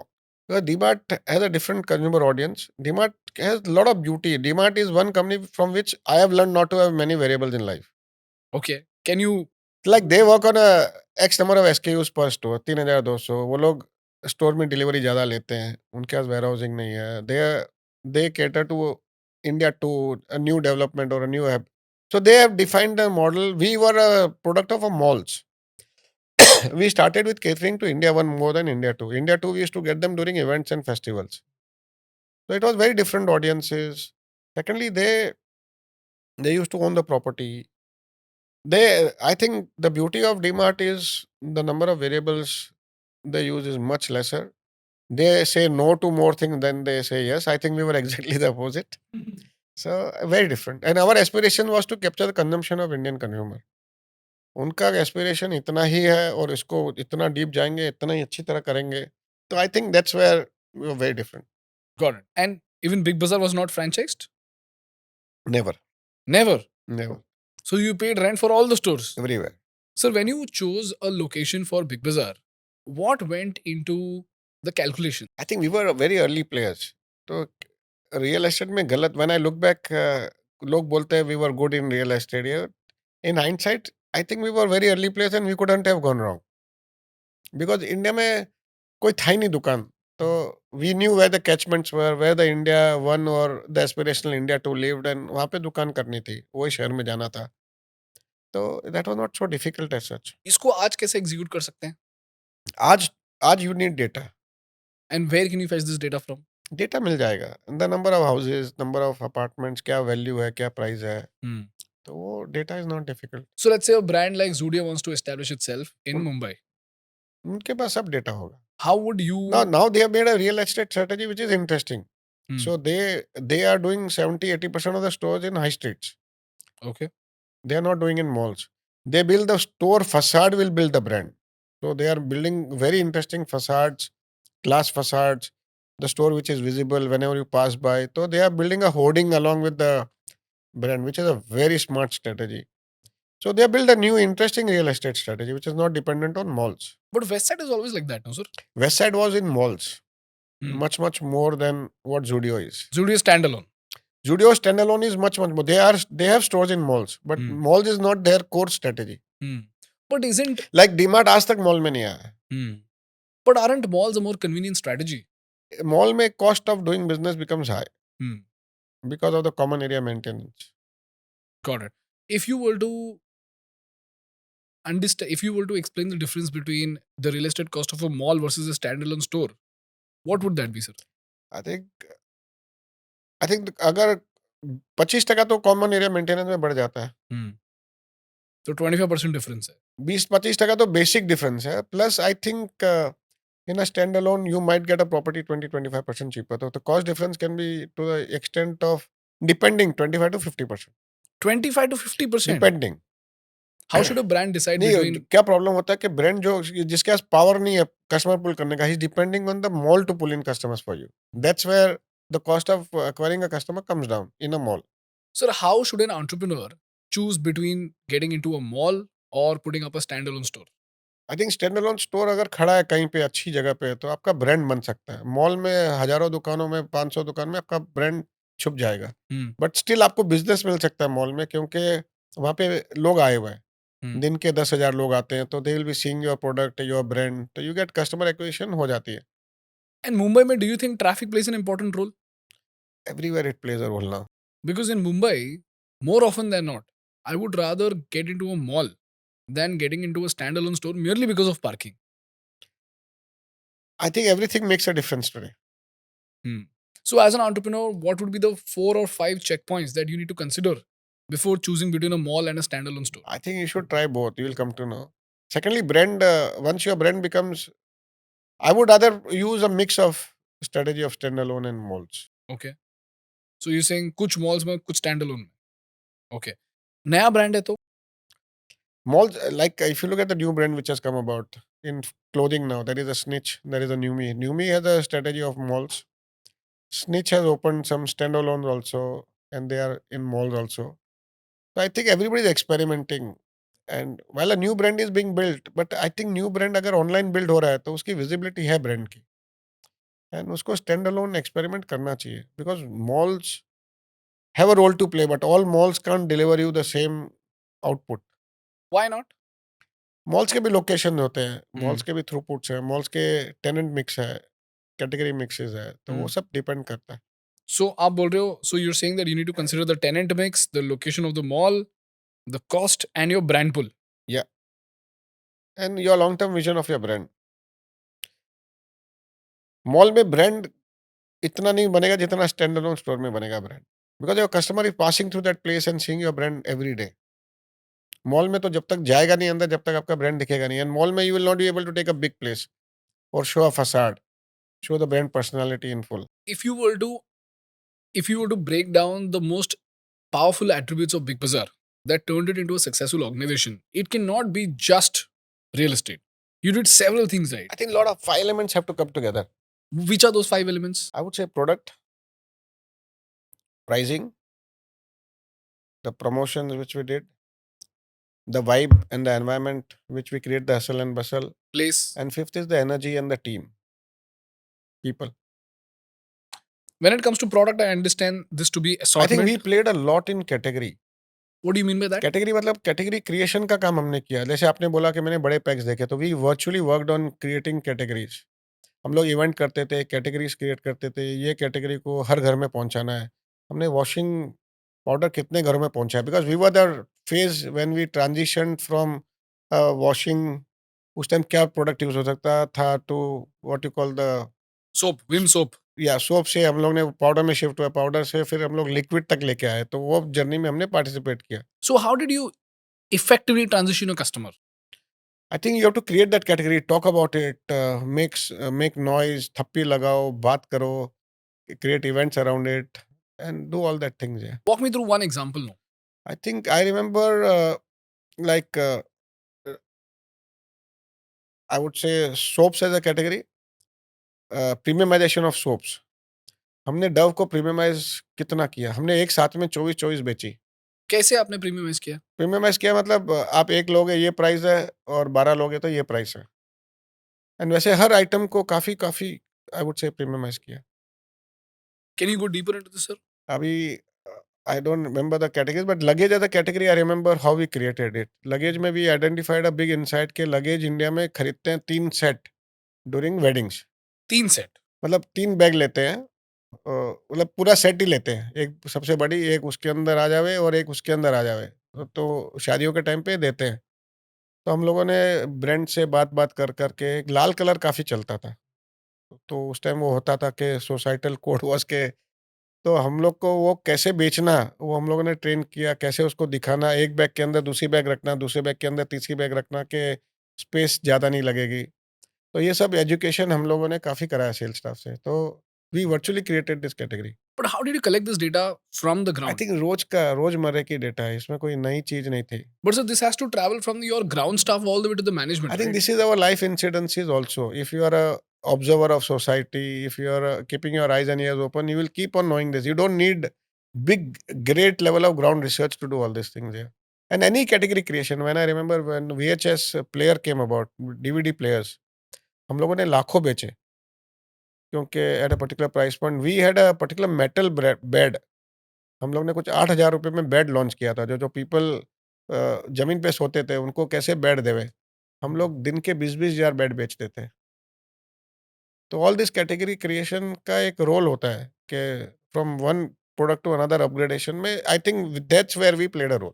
Got it. So I am looking at this as a framework, and if I have to understand how did your think tank operate, so at the grassroots level, you identified what exactly is the customer using right now. Then you looked नहीं, at हम लोग society observe करते हैं.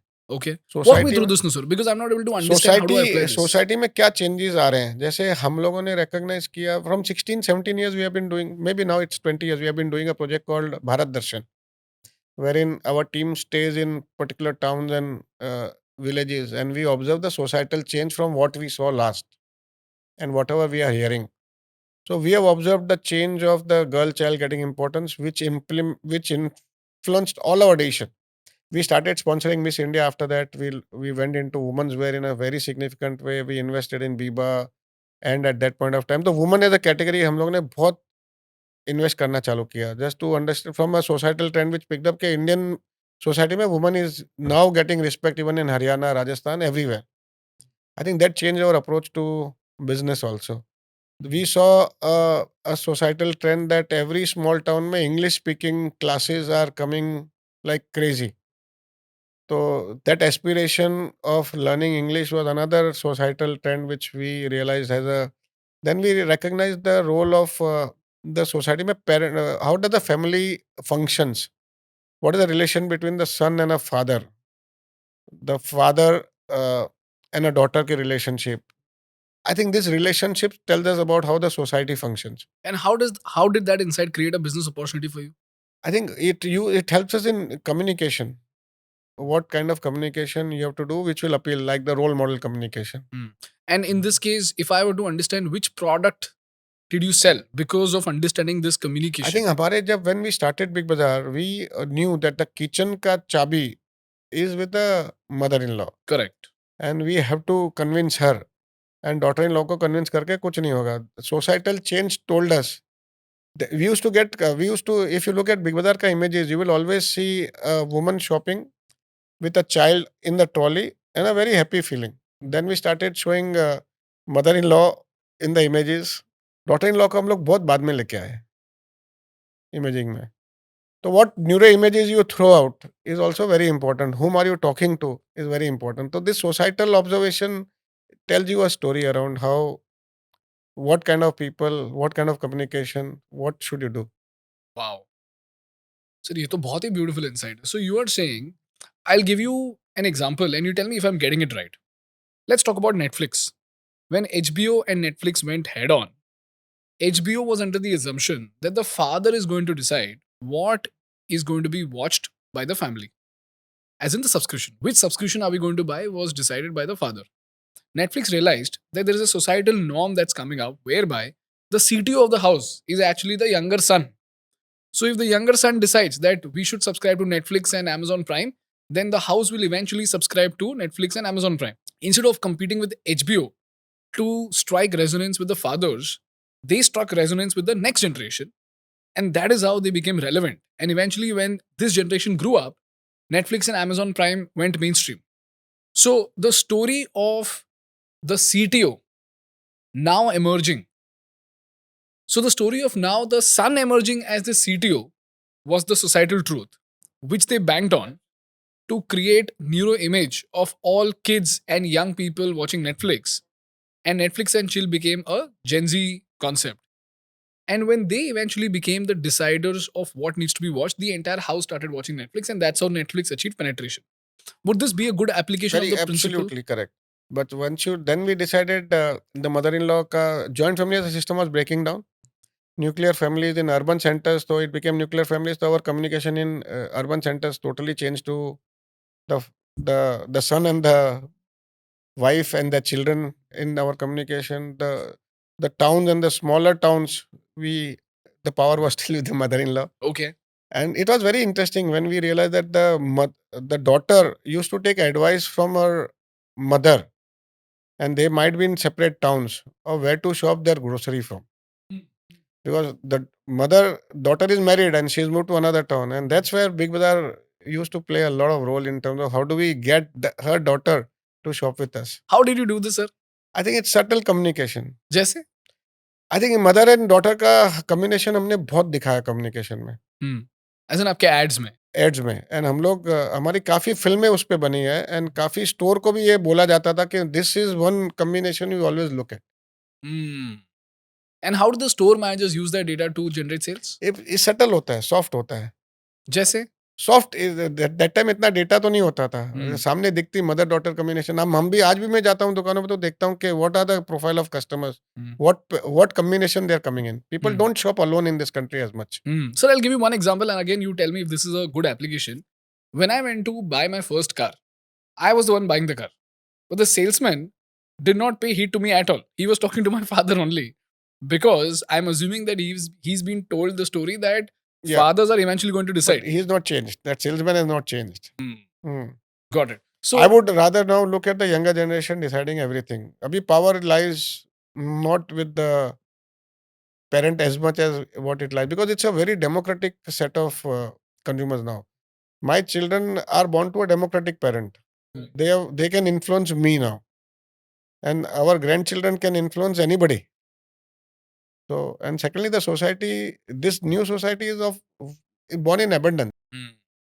Beautiful. So what you're saying is your brand story and brand communication has to fundamentally stem from a societal truth.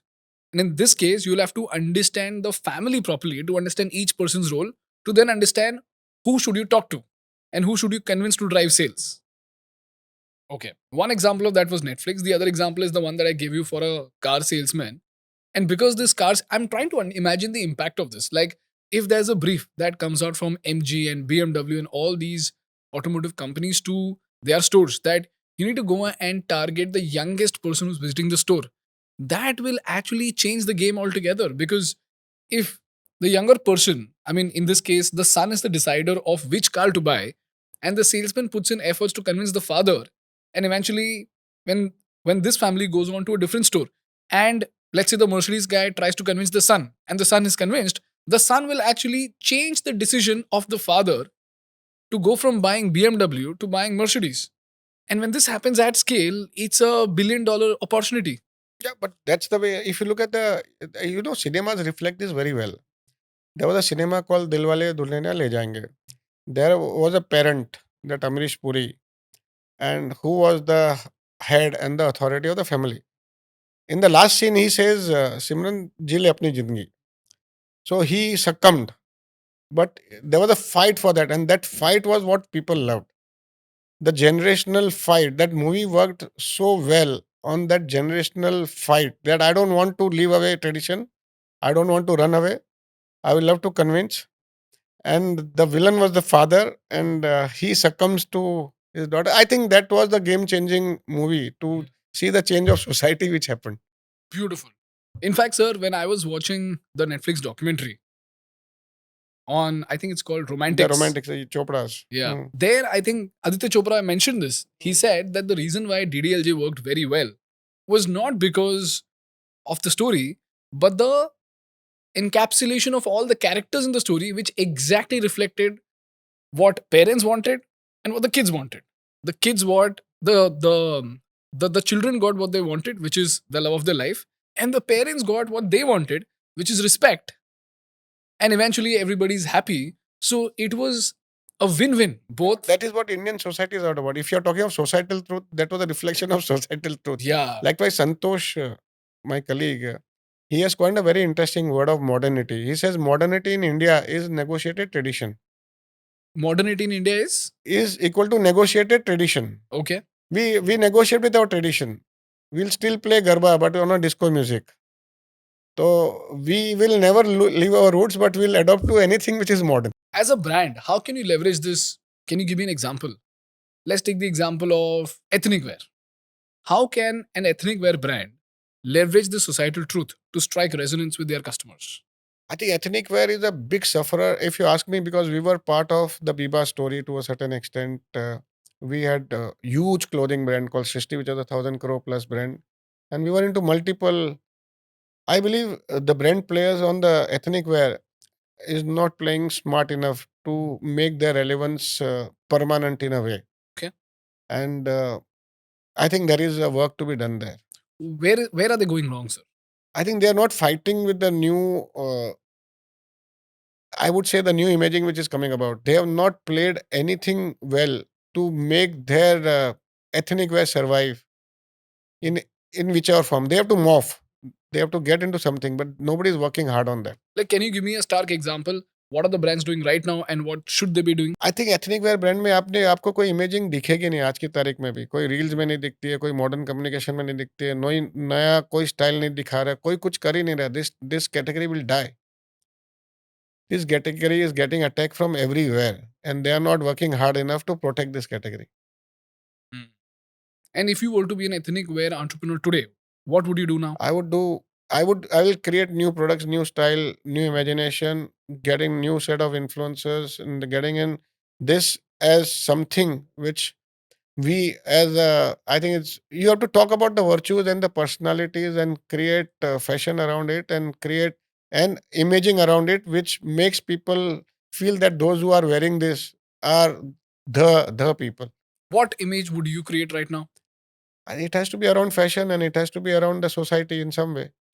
Like Ye Jawani Hai Diwani? Yeah, maybe. Hmm. Understood. Got it.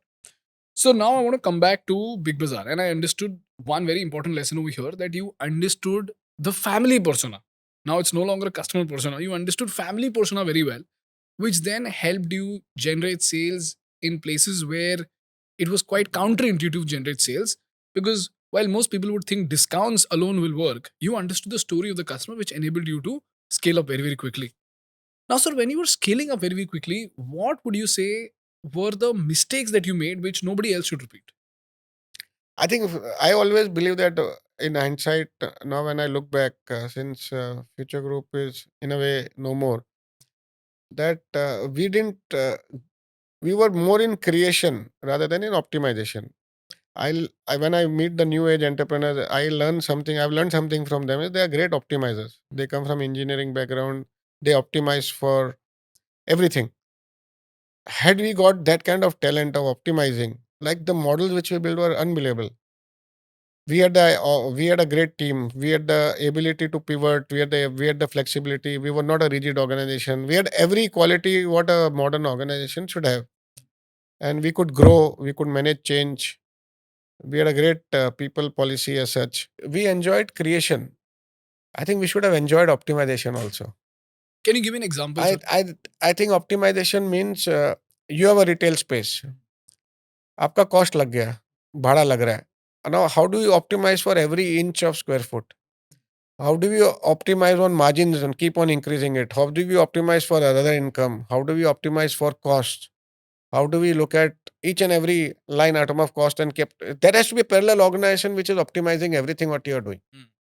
Basically, good frugality. I think it's much much beyond that.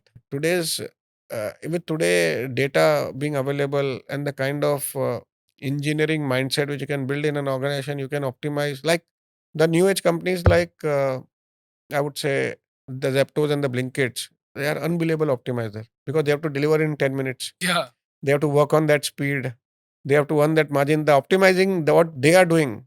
I think that theory, if you could have brought in earlier, it would have been a different world only. So the message to all the entrepreneurs is that no matter what you're doing, you could be doing great work, but you have to optimize it to an extent where it is super efficient. No, I have a view that don't get excited with your successes. Your optimization is ultimately the winning point. Nothing else matters. You will be good at everything. Your top line will be fantastic. You might be earning, but you optimize to the bottomest of rupee, bottomest of paise.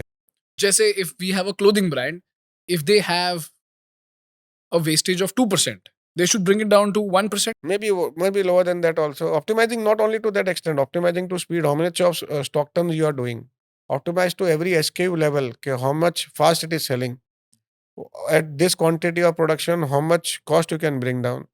Optimizing to every SKU, optimizing to every point is optimization. I think पहले technology इतना नहीं था कि हर data भी available हर point का नहीं मिलता था. Now data can be looked from 35 access for one product. Correct. So how do you optimize on every count? Optimize your every communication, optimize your every reel.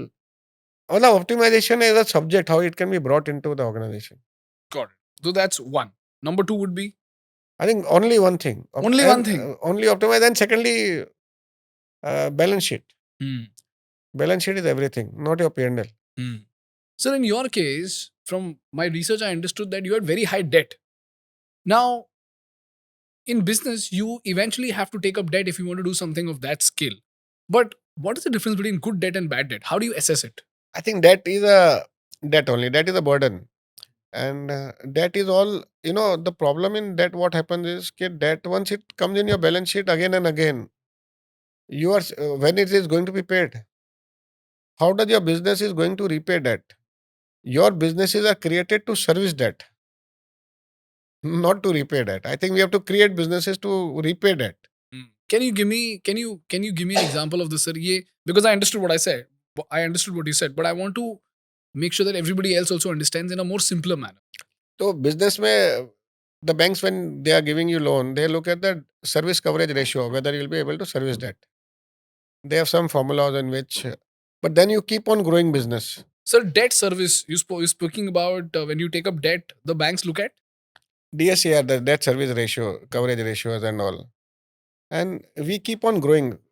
Actually, the model of giving debt or servicing debt was not built on growth as much. It was a factory-driven environment. You're putting up a factory. इतने रुपए की factory थी. Retail businesses, like we must have compounded for multiple years at around 27-28%. Growth was inbuilt in our business. So, secondly, we had no other means. Our equity was blocked because FDI was not allowed in retail. So, we were working with a lot of limitations. And growth में मजा आ रहा था. And consumers were liking on whatever we were growing. So, that was the way of growth. And probably, and when COVID came in, we were the first who were impacted the most because 65% of our business were in malls. Correct.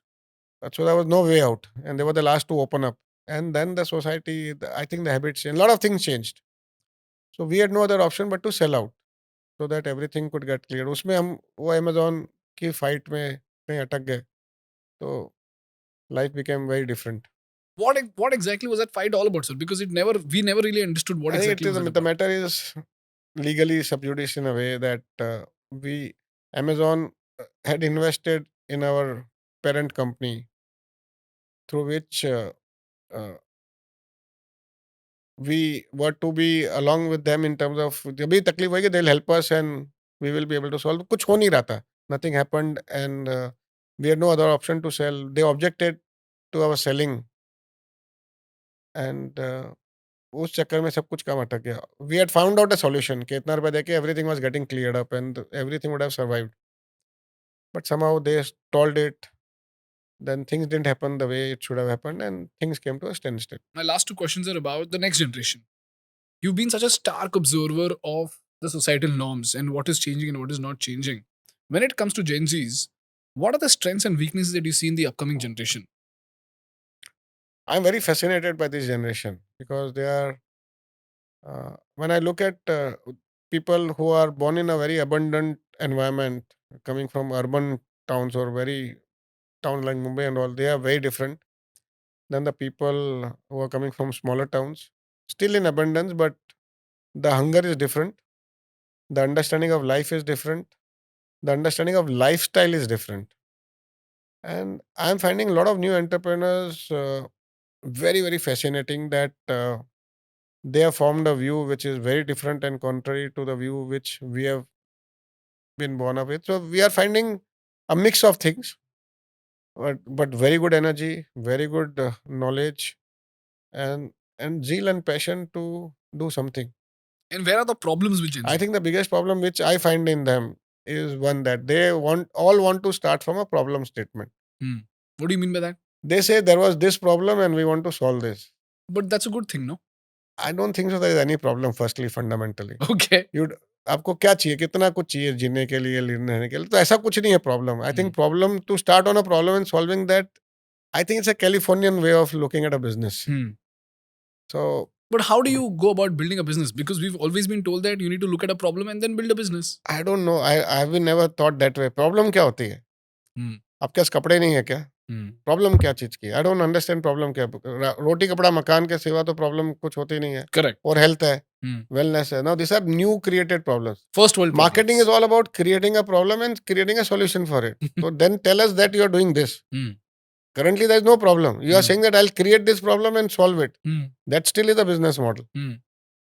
Got it. I think they start on a point which is solving a problem which I don't subscribe to as much. But what do you think they should do? They say we'll create this problem and we'll solve it. So you're saying being open, being more self-aware. Yeah, totally. They're not solving any problem. That is the first thing. So, but do you think they should actually figure out a problem and solve it? I don't know world में कितने problem है. For example, business education in India is a big problem. We want to solve No, it. I have a different view. I believe that the society is changing. The newer generation wants to consume not the way their parents consume. They are rebelling in consumption now. We rebelled in terms of the way we approach the society and the societal norms. We rebelled against that. The new generation is rebelling in the consumption. They don't want to consume what their parents consume. That is their way of showing rebellion. Be a part of that consumption. That's not solving a problem. You are participating in the new consumption which is happening. You are participating in the rebellion of the new consumer. And attitude-wise, do you see a problem with the Gen Zs? I don't know. I don't think so. I believe that every generation has to be different. नहीं तो मजा क्या? Correct.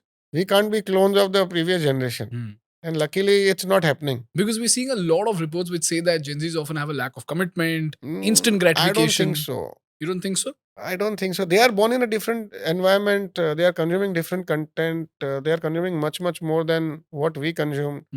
So it's a new way of living. Because to me, because I'm a part of this generation, I understand that not to be lack of commitment, but the desire for change and the desire for upgradation very, very quickly, which is a good thing. I think 5 नई चीजें आएगी, 1-2 चीजें नहीं होगी पुरानी वाली. But how does it matter?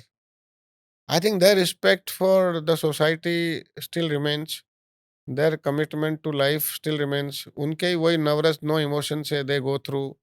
उन music के वही साथ सुर है. तो life doesn't change much. यार. Human beings are human beings. They have the same greed, hunger, passion, energy. I think what they are consuming is changing. The way they are consuming is changing. The delivery formats are changing. But same here, रोज सबको रोटी चाहिए. They are adding more supplements to their food here. Correct. So there is something which is getting added up in there. But that's the way society is going to be. Beautiful.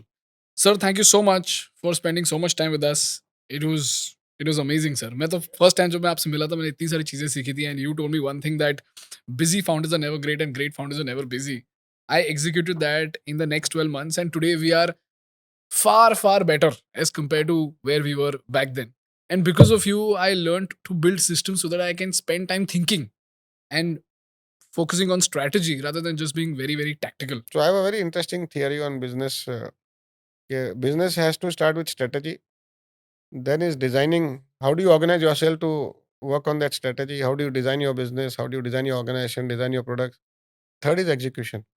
What I'm finding the biggest problem in today's generation is they are straight away getting into execution.